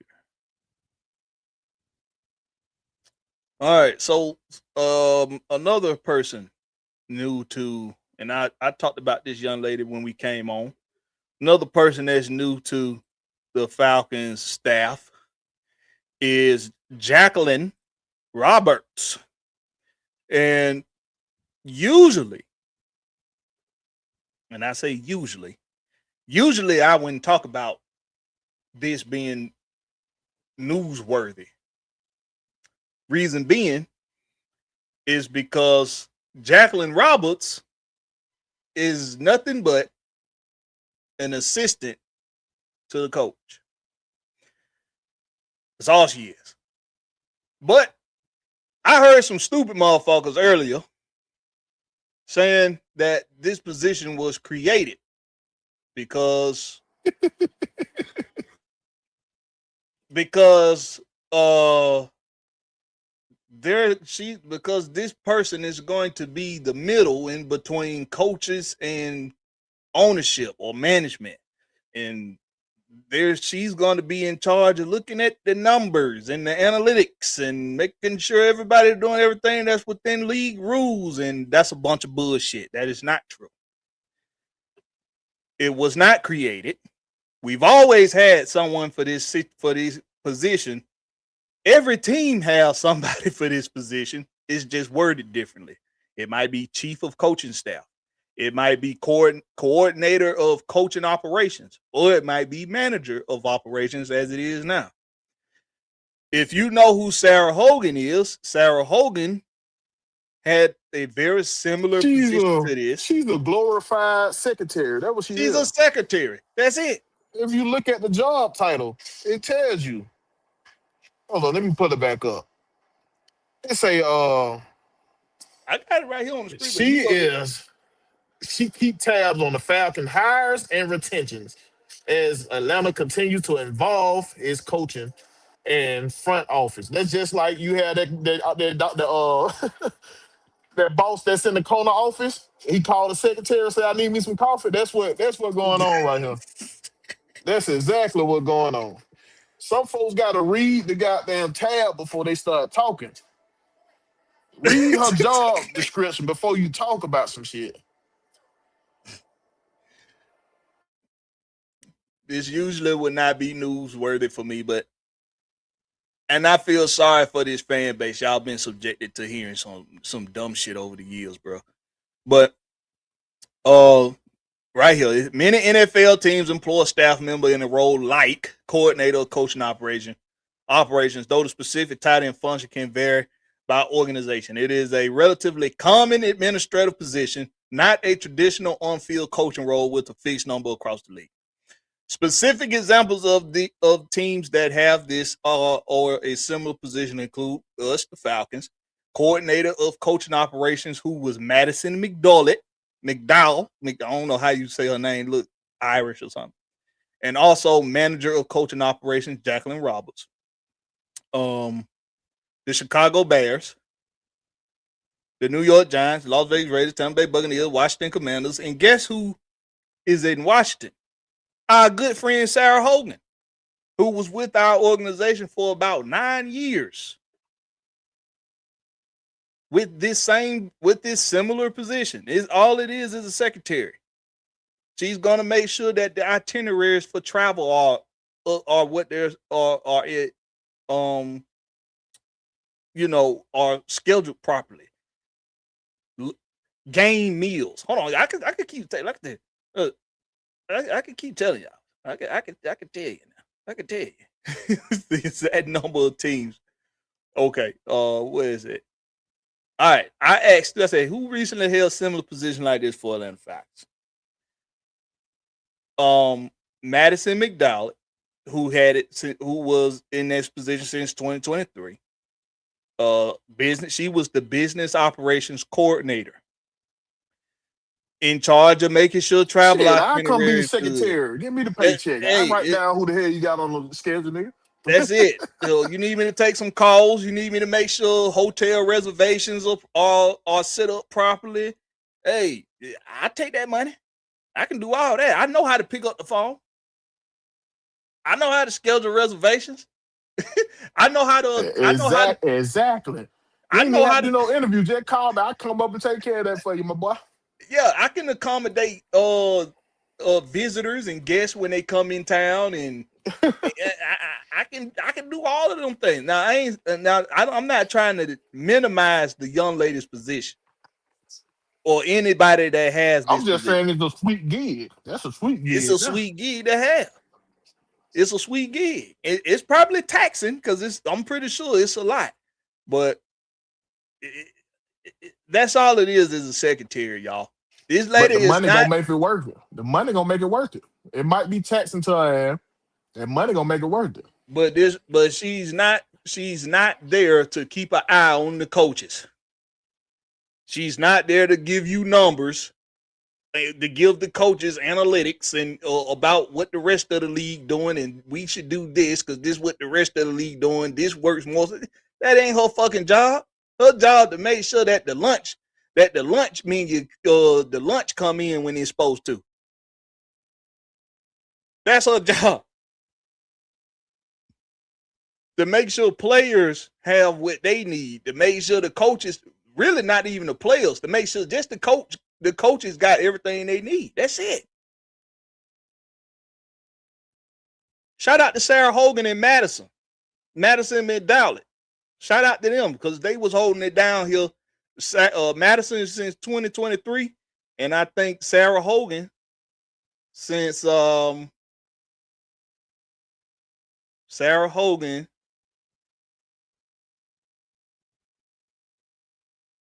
She was the coaching chief of staff. No, she the coaching chief of staff now for Washington. Here.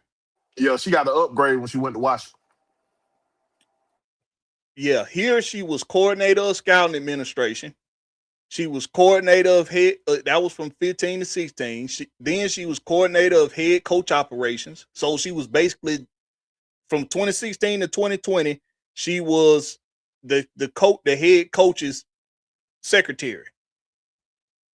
And in 2021 to 2023, she was assistant director of coaching operations. And then from 23 to 24, she was director of coaching operations.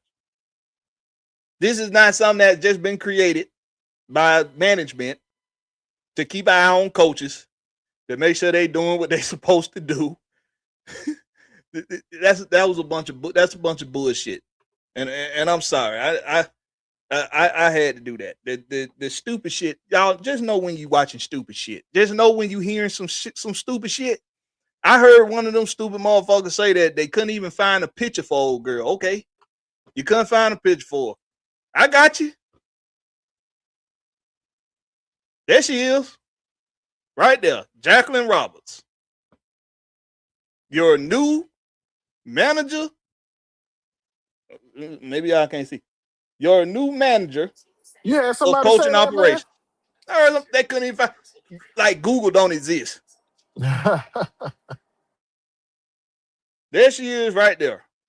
Former Cleveland Browns coordinator of coaching operations, currently now our manager of coaching operations. There she is right there. Good looking white girl. Good looking white girl. Welcome to Atlanta, Jacqueline. We know you'll do the job well. Also, another addition from the Cleveland Browns, just to let y'all know, just in case y'all missed that part. I was waiting for you to say it. I was waiting for it. Just in case y'all missed that part. I was waiting for it. Just in case y'all missed that part. That means she was a good secretary over there. He liked how she did the coffee. So let's see what y'all talking about in the chat, man. He come say Black know a guy that knows a guy. Yeah. It's a source I can't divulge because he ain't a credible one, but every time I talk to him, he know what the fuck he talking about. T. Terry say the GM is going to be the assistant. Oh yeah, I read that already. He say, hey, Andy, or Judge Hesboy say, hey, Andy Weedle got a solid resume too, and worked with the same people.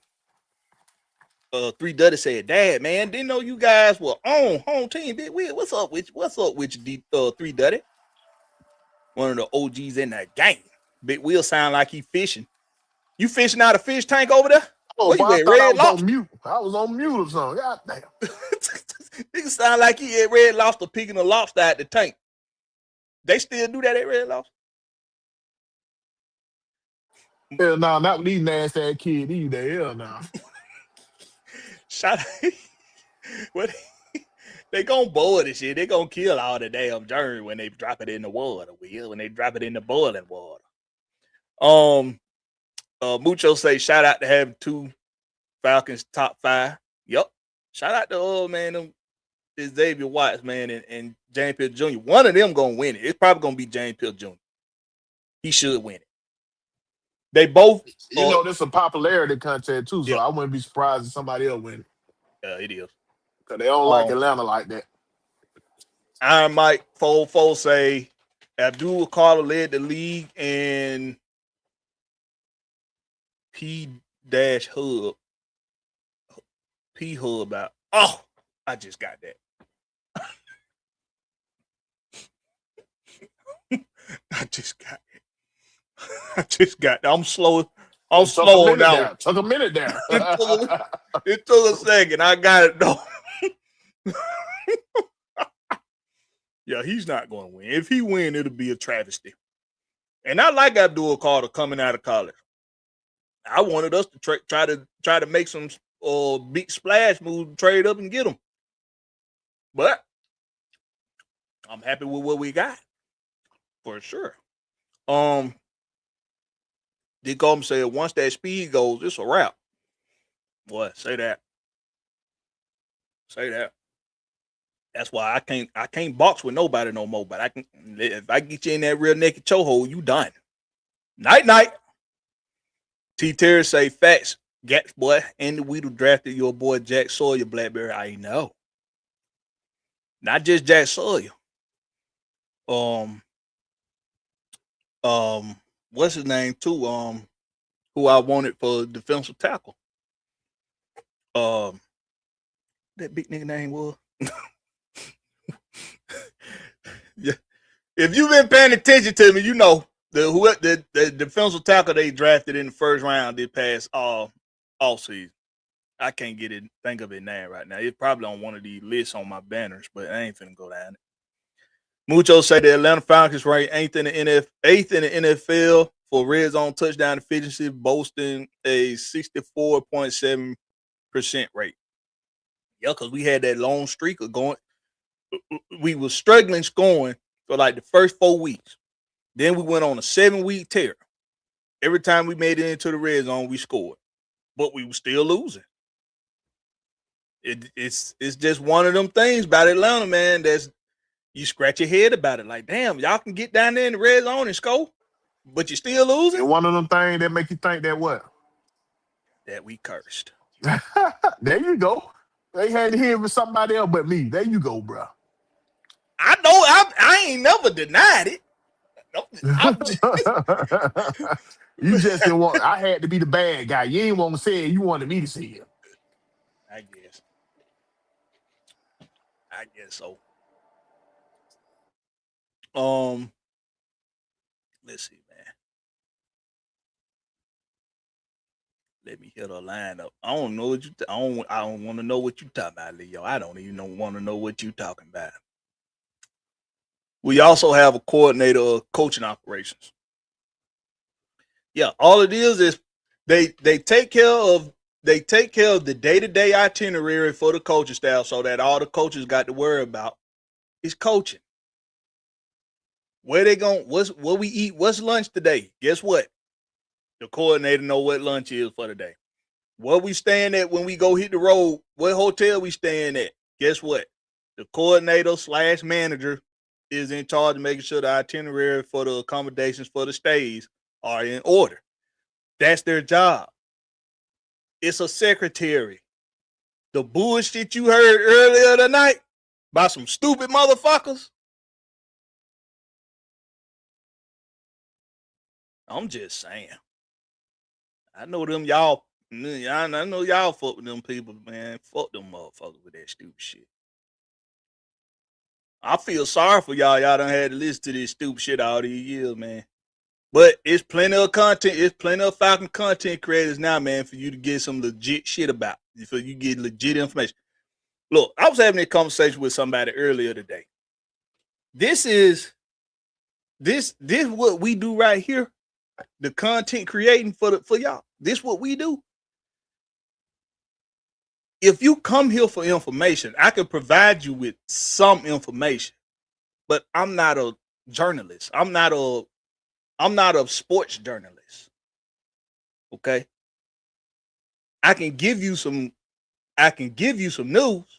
I can give you some information about this team, but you shouldn't come here solely to hear what's going on with the team. You should come here for the entertainment part.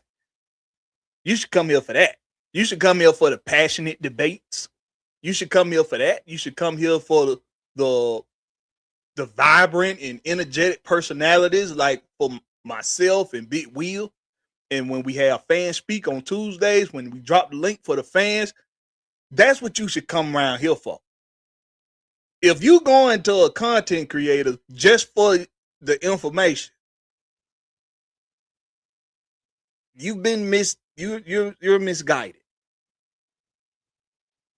And if that's all that they expect to give you is information, then I feel sorry for them. Because the same information that I got access to, you got access to it too. Right there on Google, right there on X, right there on Facebook. If you in Atlanta Journal-Constitution, Yahoo Sports, the same shit Adam Schefter tweets out, I see it just like you see it. What he's trying to say is we are not a credible source. We just give y'all our opinions of news we heard. That's what we do. That's it. That is all. So when you, so I want y'all to understand something. Know when you hearing one of us saying some dumb shit, like saying that a secretary is here to give you analytic numbers and to make sure that you're up, just staying up the league code and all that stupid shit. Okay? She's a secretary. She just got a real fancy job title. Manager of coaching operations. Coordinator of coaching operations. Chief of coaching staff operations. You know what the chief of staff is for the president of the United States? You know what the chief of staff is? Come on, I know some of y'all done watched House of Cards. You ain't got to just be watching CNN to know what the chief of staff is. A lot of you done watch Scandal, How to Get Away with Murder, Quantico. Oh, come on. The chief of staff ain't nothing but a secretary. And that is all. We can move on from it now. I'm done.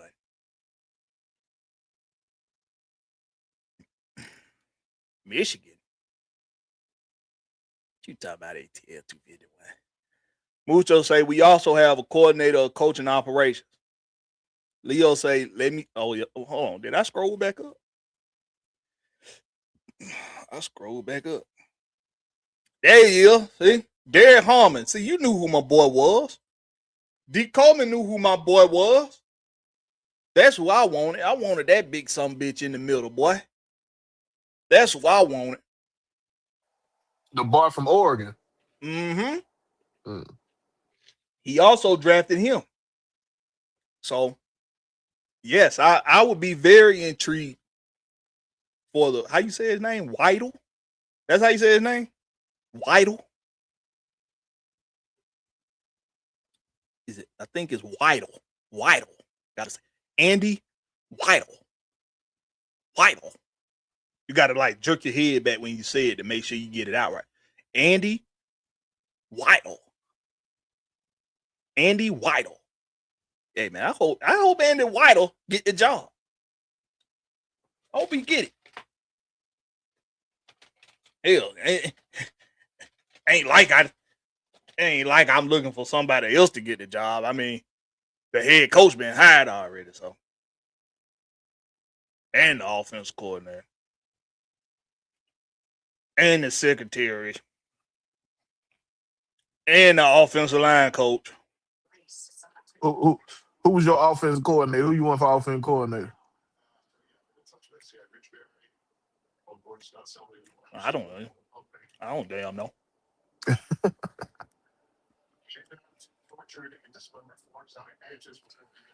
I'm gonna Well, be you know real with you though. your boy, Los Angeles Chargers made sure they took Mike McDaniel off the board. If he don't get a head coaching job, he gonna sign with them offensive coordinator. Yeah, I think he already took the job, then. No, he ain't signed the contract yet, but they got Oh hell, all they said they got a contract laid out for him.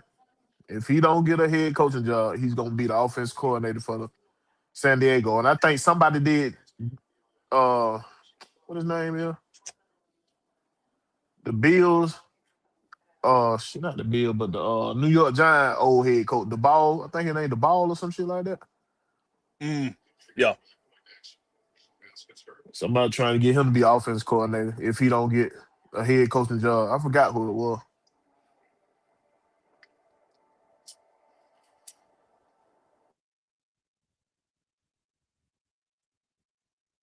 Gas boy say if Miami part ways with Tua, what y'all think about what? About concussion boy. He might thrive down here behind the offensive line for a minute. But I think Michael Penny gonna be ready for the season, y'all. I truly think that man gonna be ready, bro. But we'll see. But I still think they're gonna have competition in here for him. They're gonna bring competition in him. But I think he'll be ready for the season. Will he win the start of the season? We'll see. Will his leg be ready? We'll see. Cause it's all a mind thing. Once the doctor tell you you're good to go, everything from there is a mind thing. Hold on a minute. Everything from there. So that's the question. Is your boy gonna be ready to go mentally? We gotta determine what kind of man he is mentally. Because the doctor only can give you they come to they examine you at the doctor office, they tell you, hey man, everything is good. We see everything in reattach itself, all that there. It's up to you now to mentally trust yourself again. Which it shouldn't be hard for him because he removed himself from being a running quarterback for the last couple of years. He wasn't a running quarterback at Washington. He had the ability to run, but he wasn't a running quarterback. So it shouldn't be hard for him to get back in it mentally because he stopped being a running quarterback a while ago.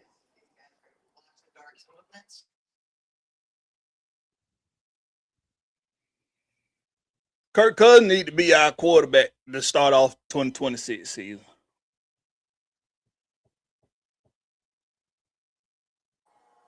Only if he willing to work a new contract. That's the only way I see Kirk Cousins being the quarterback. That's the only way. Well, you done freed up. They ain't paying $70 million to this nigga, man. No, he not gonna be here in 2027. But he need to be here in 2026. He done freed up cap space for 2026 to be able to take care of your stars, to be able to take care of Drake London and Kyle Pitts. I mean, well, Kyle Pitts gonna be franchise tag, but I think the why tag do you hit is say he like need to be the 18. starter though? It's like 18 million or something like that. Why you say he need to be the starter? I can see him being here because the backup QB pool ain't that good. But why do you think he need to be the starter? Why else you bringing in Stefanski? That's Blakberry, we had that talk, man. They're not hinging their job on goddamn Kirk Cousins, bro, who about to end his career. That is not why you bring Stefanski in here for no Kirk Cousins. Yes, you do. Because ain't no other reason for bringing them in here. That ain't you definitely ain't keeping your job long then if you hinging your shit on Kirk Cousins. Kirk Cousins, he got 2 years left max in his career. Max.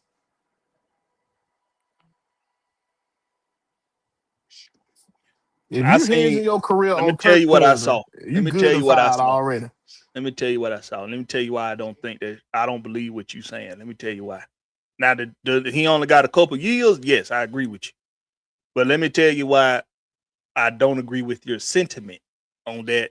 Basically saying you can't hint your career hit your career on Kirk Cousins right now if you're Kevin Stefanski.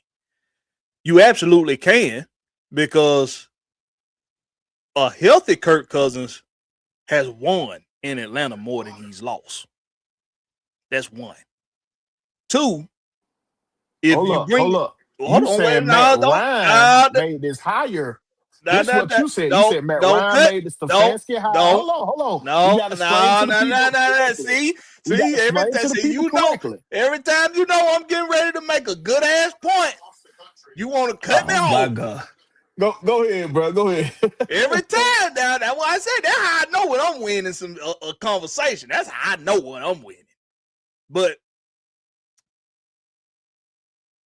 a healthy Kirk Cousins, now can't nobody debate this because it's undebatable. A healthy Kirk Cousins has won more for us than lost. He has. And Stefanski, his minor success that he had with Kirk Cousins in Minnesota should be the main reason why you bringing him in here. Because if you bringing him based off of the two coaches of the years that he got in 2020 and in 2023, if that's what you bringing him in here based off of, you're doing the exact same thing that you did with Raheem Morris. Is you're hoping that some past minor success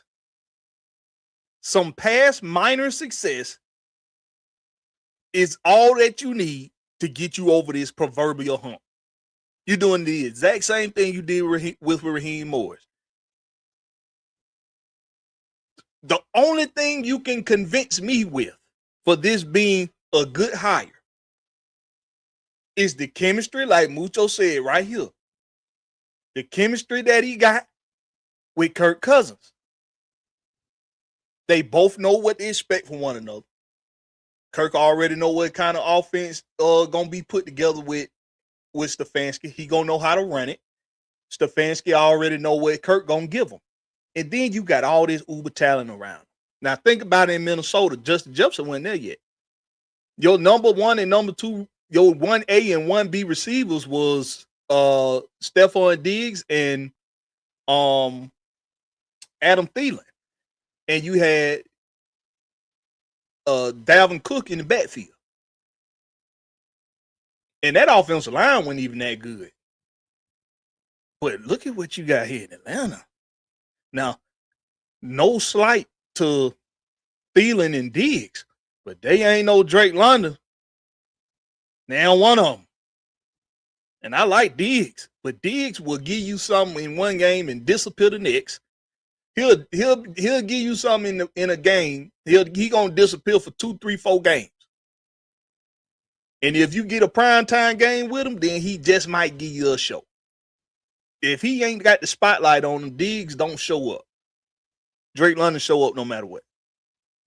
And if you retain Kyle Pitts, the rapport that I think Kyle Pitts and Kirk Cousins done developed in the latter of this past season, it can take you a long way.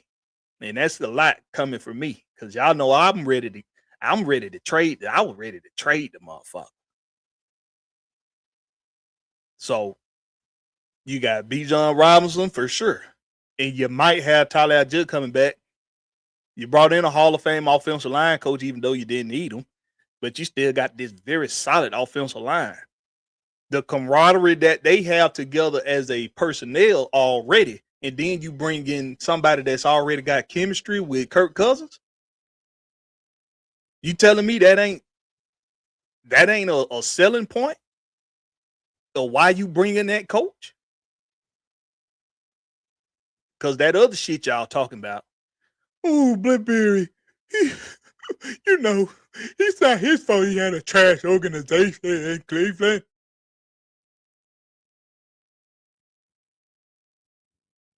Give me the shit that got some tangible fact to it. And the tangible facts align with his chemistry and relationship with Kirk Cousins. So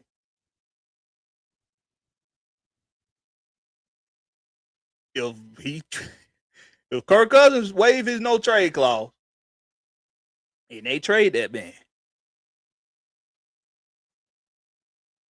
this gonna be a stupid ass fucking hire. It's gonna be stupid. It only makes sense if you keeping Kirk Cousins for the 2026 season.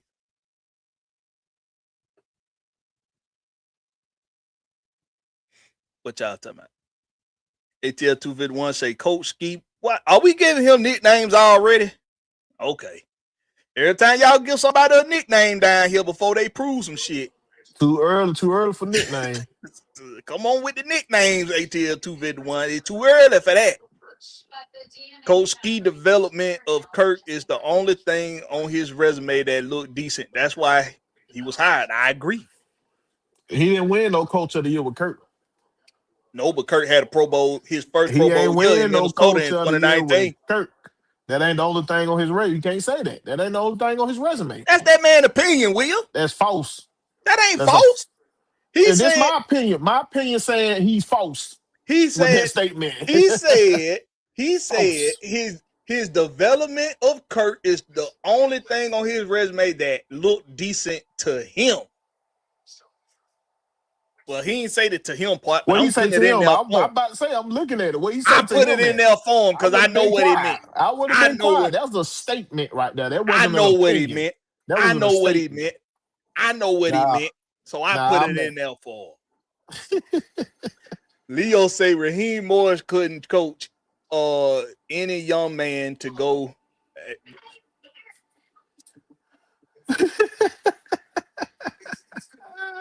You should have proofread it.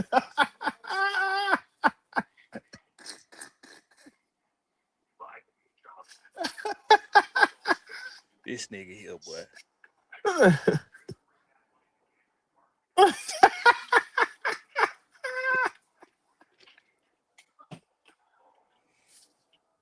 I wonder how long you were gonna go on to read.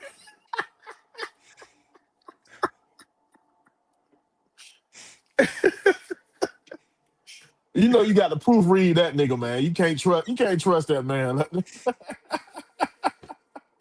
They got all that AI, man. I need an AI proofreading tool for all ATL Leo comments. Gas boy say that's every head coach hiring if you think about it. Southside say, nah, we needed that O-line hiring upgrade. How you don't know that's an upgrade yet, bro? On paper is an upgrade. On paper, we can say paper that. is an upgrade. I give on you paper. that. But if you So we didn't know what D. Leffler was gonna be until he got in here. That's true, but man, it's not on paper. Look, y'all, top 5 offensive line over consecutive seasons. I know y'all say this is an improvement for this offensive line. You say that as if it's easy to be a top 5 offense in this league, offensive line in this league. It ain't. This the NFL, bro. Being a top offensive line, a top 5 offensive line for really top 3. This was actually we actually missed a step in this pass. No, I think we were top 5 last year. We top 5, yeah. No, but I mean last year I think we was in the top 2. It was between us and somebody we were number else. 2 behind Philadelphia. Philadelphia, number 1. That's right. But we've been consecutive between 3 and 5 all for the last 5 or 6 years. The only reason they made that change is because the run game. That's it. He used more run up the middle, not outside. That's what happened. We gonna see though. We gonna see. That's what happened though. We gonna see if that's why. I wouldn't have mind them keeping Leffler on the staff and give Bill Callahan like a assistant head coach role so they can justify that hire and let Leffler would have trained up under this dude. Oh, that would have been perfect, dog. Yeah. Leffler would have trained up under a Hall of Fame coach. I would have been perfect. But that's the thing, though, Will. The amount of success that Leffler has had with this offensive line over consecutive seasons, that's a demotion for him. You do realize that. Not That's a if you demotion. give Bill, not if you give Bill Callahan assistant head coach. It wouldn't be a demotion. Yeah, So it would. It'll still be a demotion. You let Leffert keep his title. You give Bill Callahan assistant head coach, O line coach. Well, but they didn't do that That's though. how you keep that. That's how you keep that. That's all you had to do was give Bill Callahan the assistant head coach. But they It didn't would have do been that. perfect. But they They didn't didn't do do it though. that. D. Coleman say, do we need to replace Newsel? For what? For why? No, he had a good season. Newsom had a good season. Don't nobody on the offensive Let line this need to man be get replaced. behind Big Except Bertha. When Callahan bring Big Bertha over here, let him get behind Big Bertha. it He ain't but gonna one put more. some bricks in it. he gonna put some bricks in it. He gonna put some bricks in that man backside. Believe me, Bill Callahan gonna put some bricks in that man backside. Let him get behind Big Bertha. Y'all don't know who Big Bertha is. Go look at some training film with your boy Bill Callahan. Is a dummy that weigh 380.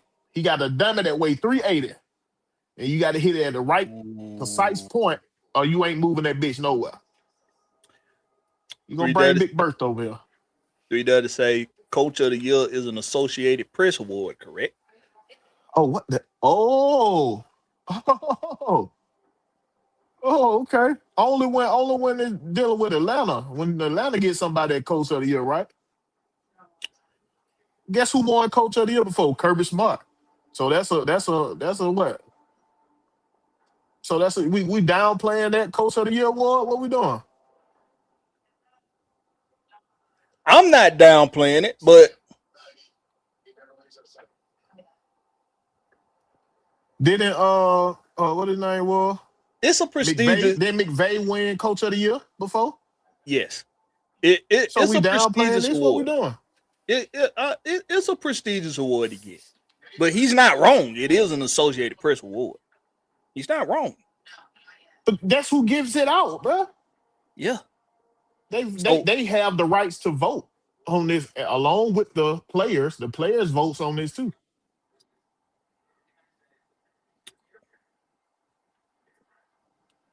But we can't downplay. We can't downplay it, y'all. Come on, man.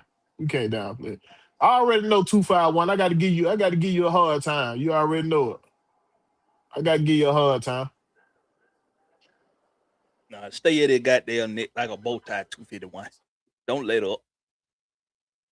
Don't let up on him. Make his ass sweat.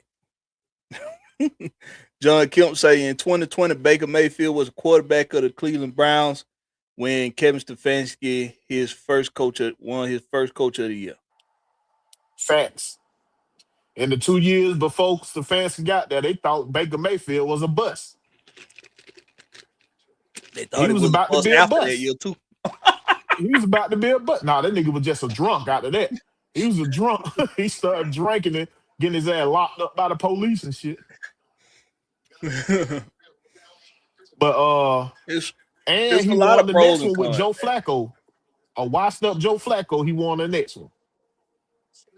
It's pros and cons to this Kevin Stefanski hire. But let me ask you something, Blackberry. Name me one coach that it wouldn't have been pros and cons with that was in this coaching carousel right here. It's pros and cons for everybody. That's what I'm saying. It just we at the point we so hurt, and you know what I'm saying? We've been hurt down here from the 28-3, from the 8 consecutive years without being to the playoff. We've been hurt down here, and it's so hard for us to trust. We like that girlfriend who believed that the nigga wasn't gonna hit her no more, but he kept hitting her. That's what's going on. It's hard to trust. You think everybody want to hit you. Pause. But that's what it is.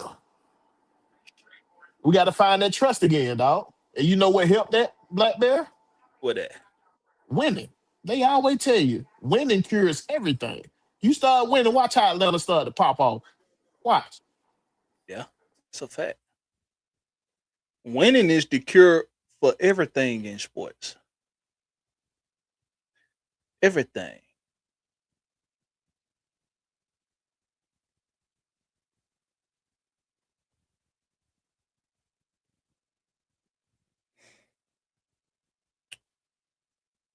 Y'all get your questions in, man. If y'all got any more questions y'all want to ask us, man, y'all get them in. Um,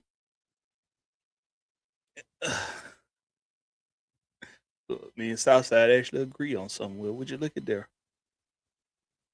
What's up? The Southside agree with you every now and again, bro. He'll agree with you every now and again. Every now and then. Every now and then. He say, "Damn, that sound like Johnny Manziel." That's exactly what happened to Johnny Manziel. Johnny Manziel started smelling himself, started drinking, partying. Yeah, I remember everybody thought Manziel was rich before he came to NFL. They thought he was rich. yeah. They thought he was little Richard Rich, man. And Baker was looking like he was going down that same path. That same road. But Shit, luckily, Baker act like him, but Tampa Bay strained his ass out a little bit. no, I don't even No, it think. wasn't Tampa Bay. I think it was the Rams. The Yeah, Rams that strained his ass out. I think the Rams straightened him out. When he lost that opportunity over there, because there's some places you go where you think you done landed in a place of you think you done struck gold. If you land in LA with the Rams, if you land in New England, if you land in Dallas, if you land in these certain markets, you think you done struck gold. And when you piss it away, it'll be a wake-up call for you. It'll be a wake-up call. So I think that's what he saw, that he was blessed to continue to get these opportunities. If he pitched away LA, and Tampa was his last stop. I'm gonna tell y'all that right now. Tampa was Baker's very last stop. If he didn't make it work in Tampa, he was gonna be your next Johnny Manziel. And Johnny Manziel didn't even bounce around the league like that. It was Cleveland, and I think it was somewhere else. I think it was Seattle or somewhere he ended up trying to make the team and out of there. Let's see. Hold on, let me make sure I get out of here. 3W say, I'm just asking what is the panel made up of? If that's how it's determined, how is that information a downplay? He talking about the You talking about the coach of the year. Associated Press, coach of the year thing. But what Mucho Grundy said down there? Mucho say, y'all think we let AK go and use more Malone or bring Trice up? Shit, we can let Malone and AK go. They We ain't can showed you shit.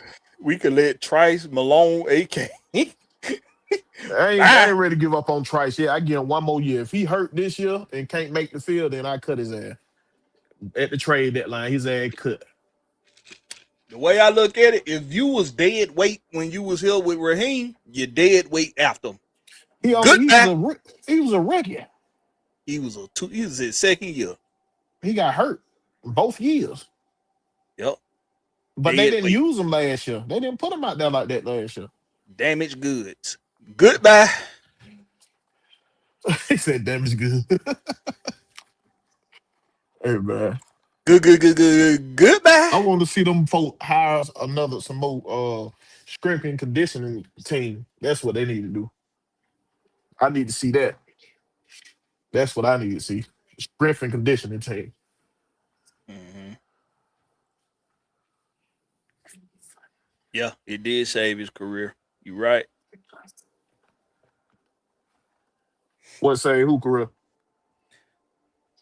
3W say the Browns letting Baker go saved his career. No, Carolina letting Baker go save his career. Because when he had that opportunity, he would never had that opportunity in the Rams if he didn't get cut by Carolina. He got cut by Carolina that same year. They had the Rams had to make room for Stetson because they knew they were gonna get Stetson that next year. They knew they were gonna get Stetson that next year. They had to make room. That's who finna take over from Matthew Stafford once he hang it up. I keep telling then folks. that boy gonna be seasoned, boy. I'm telling you. I keep telling folks, gonna be seasoned. That's why we need to go get Jimmy Garoppolo. I go get Jimmy. He'll be a good placeholder. He would. But I keep telling folk, man, that goddamn Stetson gonna be the successor for Matthew Stafford. Yeah, he made big improvements in the preseason last year. That boy was Oh, he was throwing lights dimes out. everywhere. He was lights out in the preseason. Throwing dimes everywhere. D. Coleman say send Troy and Trice to the land of misfit toys. Yeah, Troy can go too, man. He ain't been healthy since he been here. Y'all know that's my boy. Oh, He bro. can go too. He I been don't. injured. But what was the handling of these That's why guys? I don't man? know, dog. That's why I say we need a an new strength and investigation. conditioning. We need new strength and conditioning team. Period. We need an investigation to be conducted on the handling of the injured room, the injury room, all 2024 and 2025. We need somebody to do an investigation, bro. Because who is hurt that damn long? Who's hurt that long, bro? With the way modern medicine is today for these guys, you got guys coming back from broken fibulas. Guys coming back from broken necks. Hell, your boy Darnell Mooney came back in about 5 weeks from a broken collarbone. That they told her this nigga was day to day. Day to day.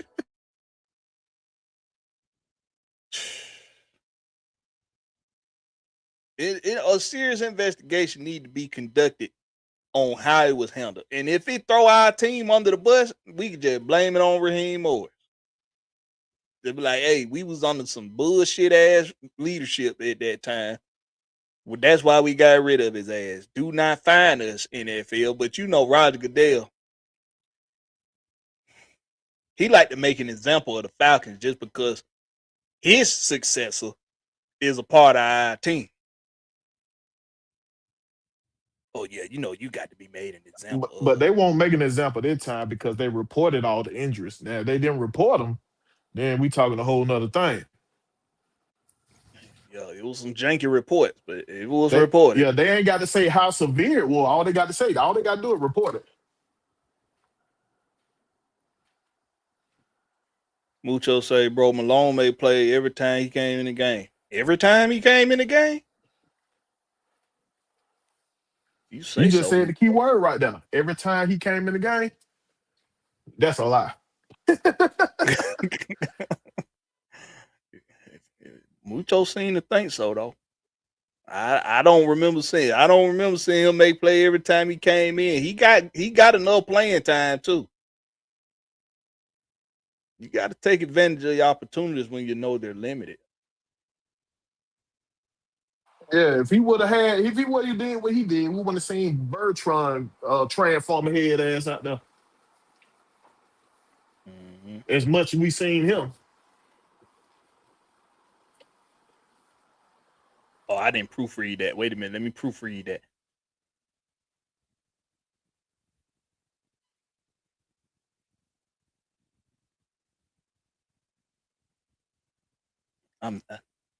Hey, tell Leo, what you think this is? You think this Showtime late night or something? What you think this is, bro? What you think this BT Uncut? What do you think, Sunday Night Live? Yo, what you think this is, man? Terry Lewis say, I like this Stefanski move for 3 reasons. You had success with 3 different quarterbacks, Flacco, Baker, and Cousins. He had immediate success with a dysfunctional organization. 3, he has a known play action offense.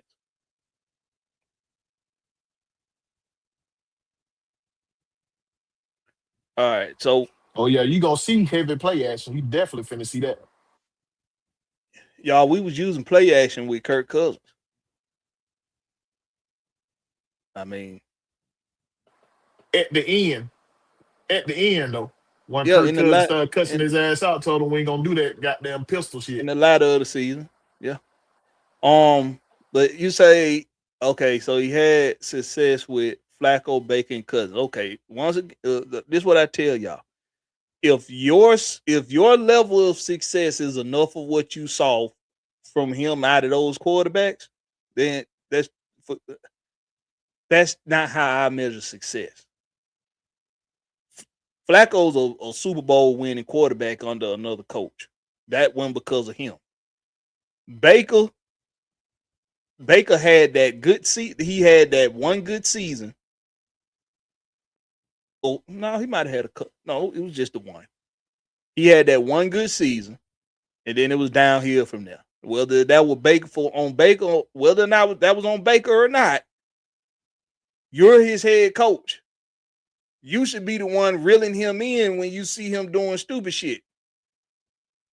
Reel his ass in, lock his ass in a damn room, and make his ass go through withdrawal or some shit. I don't damn know. That's what I mean by adversity. When your players and when the environment provides obstacles, how do you handle it? The Kirk Cousins ones, I give you, but that wasn't him as a head coach. That was him as offensive coordinator.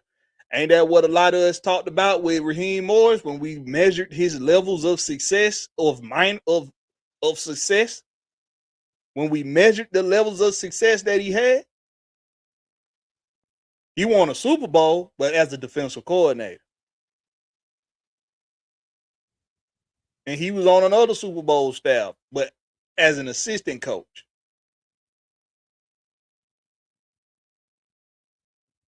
I'm just saying. Hey, If he you had a got good.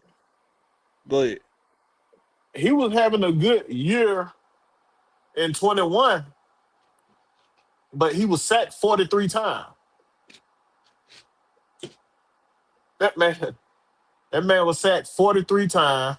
He threw 13 interceptions. Well, he had like a 60.5 completion rate.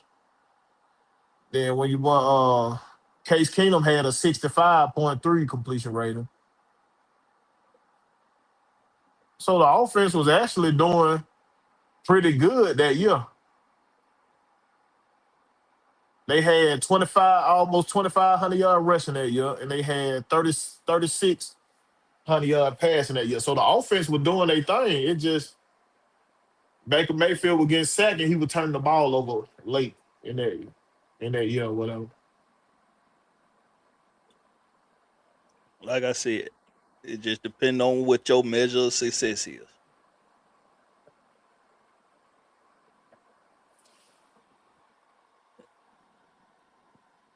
But If your offense had 6,000 yards total for a year, that's good. D. Coleman say, That ain't on the play caller. where's Clark? Clark Phillips the third? I don't know He what talking Clark about Phillips third is. he talking about seals. He talking about seals. Seals. What you reading? Oh, okay. I got you. I So got you. he said, Yeah, "What yeah. Clark?" He Think was hurt too. That little thing with him too. that was a mystery injury too. Yep. Let me see. I think Clark Phillips was a free agent. I think he's a free agent.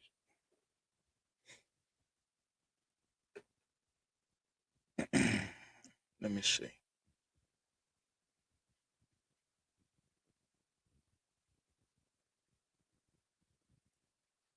No, he's still on contract.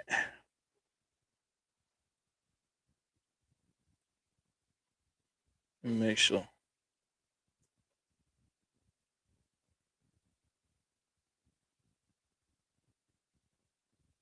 Yeah, he's still on contract.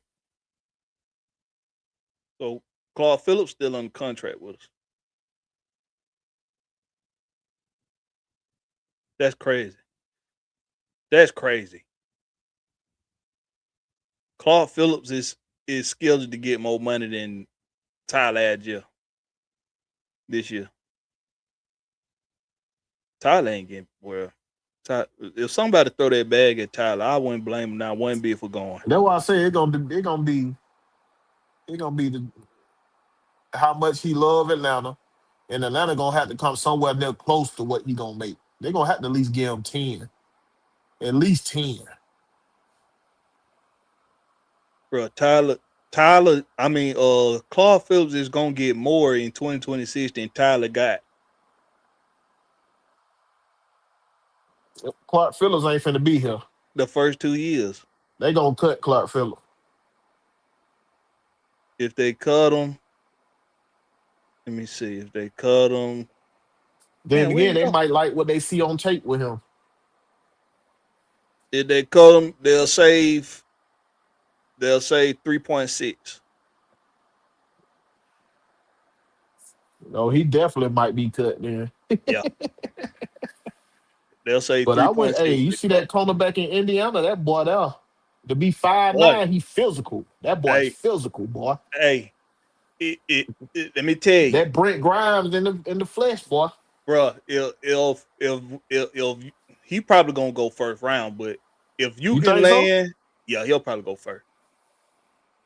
If If you that can boy land, make it to the second round, jump on him ASAP. if either I'll take him or I'll take AJ little bro. AJ, little brother. Yeah.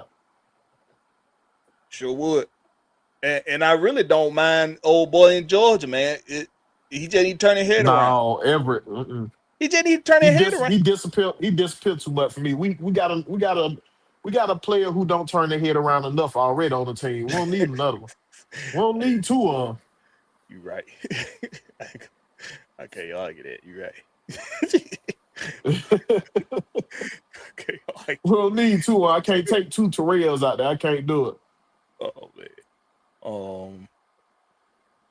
3W say, wasn't Mayfield having personal problems? Oh yeah, we talked about that. They said Storm was coming back week 6. Oops, I bad. Season 0. Bro, it was Exactly, bro. It been weird how they was handling these injuries, dog. they told us that Divine Diablo was day to day. Come to find out, he got to have surgery on the damn forearm. That motherfucker was out 6 weeks.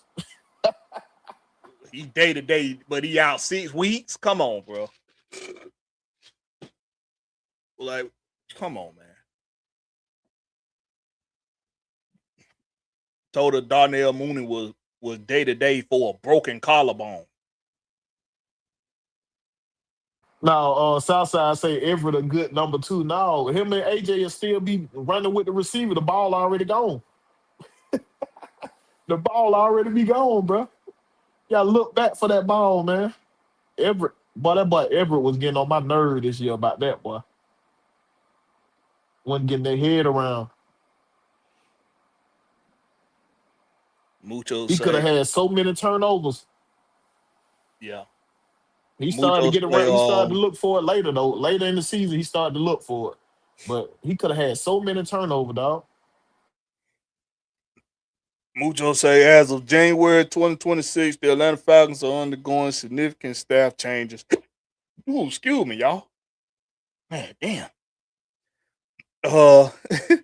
Staff change following the hiring, strength and conditioning staff for the 2026 season are still emerging. The team has been actively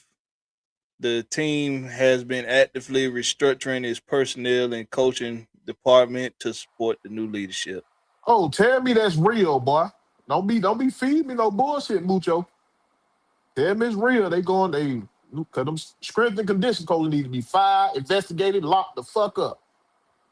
Well, stop giving the public access to these people too. That's something I ain't never agree with. Like, it's a reason why the public don't have access to that level of expertise. It's a reason for it. Now, see, if I get you doing something for the community, Arthur Blank, you're doing something for the community, you're providing extensive expertise to people to be able to get medical attention. But if they can barely afford what the fuck you offering anyway, if the only people getting that kind of attention from you is the love and hip hop stars, the Instagram models, and the damn and the rappers, and the movie stars, you ain't doing the public no goddamn favors. Stop making it. Stop making your medical staff accessible to the public. Maybe we'll have better a better better medical results with these damn injuries, man. Just food for fucking thought. 3 Duddy say, how do you feel about Seals the fifth as number 3 wide receiver? He could be a number 3. He could be a number 3. You need to have No, competition for him, though. that's gonna be that Georgia wide receiver role right there. The little speedy boy. He gonna replace Ray Ray. He gonna replace Ray Ray. That's what that is. Bring Ray Ray All back. that boy from A&M. That'll be funny. They bring Ray Ray back. That'll be funny, boy.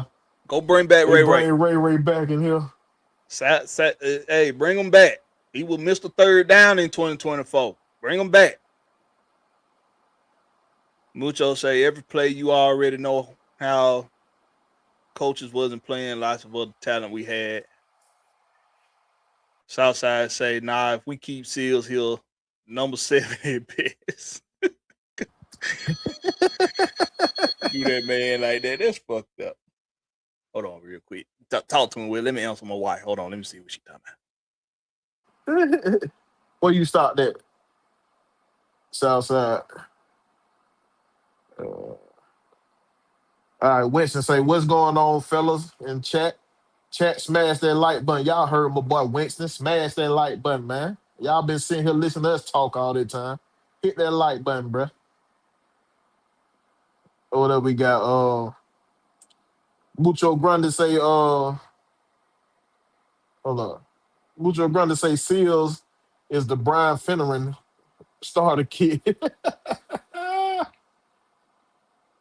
Oh, man.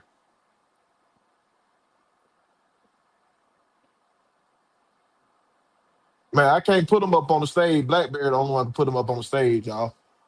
Money 0925 say Clark couldn't have played a snap this season. They didn't say much on him at all. Facts. Southside say, speaking of Baker, I'm hyped for these 2 Buck games. Yeah, it's gonna be something. Baker Mayfield couldn't even beat Raheem Morris. He got a losing record against Raheem Morris. What are you talking about, man? Mucho Grande said Mooney can be the number 3 or a slot guy, to be honest. Man, Mooney gonna have a he gonna have a shot to keep that number 2. He's still under contract, so he's gonna have a shot to keep that number 2. Southside say Everett gonna be a good CB2, Will. We already talked about that. I can't have him on this team too, not getting their head around, dog. If he go before the draft and work on getting his head around, you know what I'm saying? Be serious about getting that head around, finding the ball. Hey, I'm with it. I'll take him. Because he ain't one thing he ain't scared to do, he ain't scared to come down and make a tackle. He'll come put that hat on you. He definitely will. Mucho Grundy say, I like AJ little bro. Where you at, Will? Right there at Mucho Grundy. Say, I like AJ little bro. Okay. All right. You back? Yeah. All right, go ahead. You got Southside Nick. Southside Nick. What do you say? He's not my first CB option, but I'm fine with taking him. John Kilp say, But looking at our... Hold up. Who you talking about, though, Southside? Are you talking about AJ little bro? Or are you talking about the cornerback from Indiana? You gotta be specific on that thing now. Give us some context in there. AJ or Everett. Yeah. Which one not your first option? John Kemp say, looking at our opponents next year for 2026, I think our record will be 8-9 again. Chicago, San Fran, Kansas City, Green Bay, Tampa, Cleveland, Pittsburgh, New Orleans, Washington, Detroit. Hey, have we not learned anything from predictions? One thing we know for sure about the NFL is always changing. And your last place team can become first place, and the team that never didn't make the playoff last year can make the playoff the following year. That's the great thing about the NFL. The talent is spread wide. And the only difference is coaching. Coaching is what makes the difference here in this league. Y'all got to remember that. Remember that now. Don't be scared of a team for what you seen them do last year. Remember, coaching means a lot. When folks get tape on these guys, what they gonna do? How can they adjust when people get tape on you? How do they adjust? That's what's important. Mm-hmm. Terry Lewis say, whatever happened to Hodge? Raheem happened to Hodge.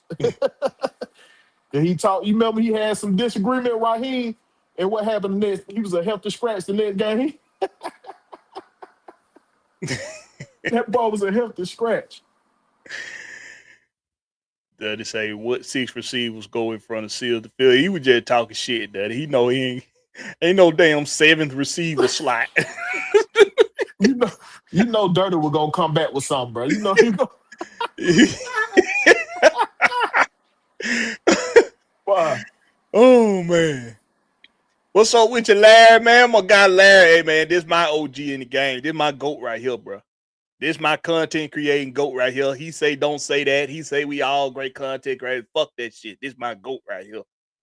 This the GOAT Atlanta-based content creator right here, holding it down for the home team no matter what. Yeah, man, y'all. So if you don't know about the Dixon way already, which if you watching me, you probably already know about the Dixon way. But just in case you don't, make sure you go check out my boy, the Dixon way, man. He say Hodge on IR. Yeah, it probably still based off the way our damn medical tent was handled. 3W say AJ brother would be another small CB. Hey, bro, that boy play his ass off. 3W. Go watch his tape.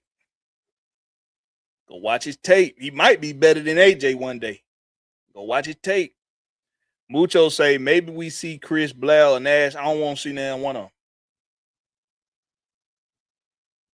Now one of them. I don't want to see Nash. Nash already gone. Nash on the Commanders. Yeah, that right. He was gone before the season started, wasn't he? I mean, before the when the regular season ended, he was gone because he was a free agent. Before the regular season ended, I thought he was gone. Once it ended, he became a free agent. Okay. Once we played our last game, he became a free agent. Well, he was on the practice squad. Yeah. So he only got 1 year contract on the practice squad. Yeah. Yeah, he'll a commander now. Mm-hmm.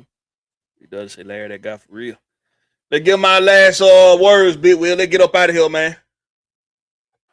Hey man, I ain't got too much more to say. I said a lot over these last couple of days. Pretty much, man. Let's just try to trust Matt Ryan. Y'all was happy when we hired him. Let's try to trust him a little bit. I mean, let's trust that he did his homework on these guys and he made sure he doing what he need to do in these interviews. And let's see where it go. I know we've been hurt. I know we've been traumatized as a fan base. But the way it's gonna change, y'all get them praying folks, them real prayer warriors, and go down there and bless that stadium. That's what y'all do, bro. Listen to your boy. Go bless that stadium, man. But anyway, man, follow me on YouTube at Will the Georgia Reaper. Catch me Wednesday nights on everything Atlanta's folks. And whatever AFN got going on, they drop the link and I got time. I'm there already. Yeah. My boy Gats Boy Speaks. Check him out on YouTube. Exactly how it looks on YouTube. Gats Boy Speaks. It looks exactly like that on YouTube. Gats Boy Speaks. Y'all make sure y'all go check him out and subscribe to his channel. This dude knows his shit about sports, man. You see it one time, you gonna remember it forever. I promise you. I picked that up about him when I first met him, man. So Y'all go check out my boy on YouTube, man. He say he going live on Sunday. Sunday afternoon, he going live. So y'all make sure y'all go check him out, man. Gonna be some entertaining stuff. We appreciate everybody for coming through. If you're in the chat, if you were able to comment, appreciate you for leaving your comments. For everybody watching this after the fact, we ask that you also engage in the conversation. Leave a comment down in the comment section on your thoughts on the things that were discussed tonight. Y'all continue to support, man. Continue to support content creators in this niche. All we doing, man, is trying to give you the goods, just the way you like that. With that being said, this has been the Rex Pit. I am your host, Blakberry the Rex. That's Blakberry, no C, just a K.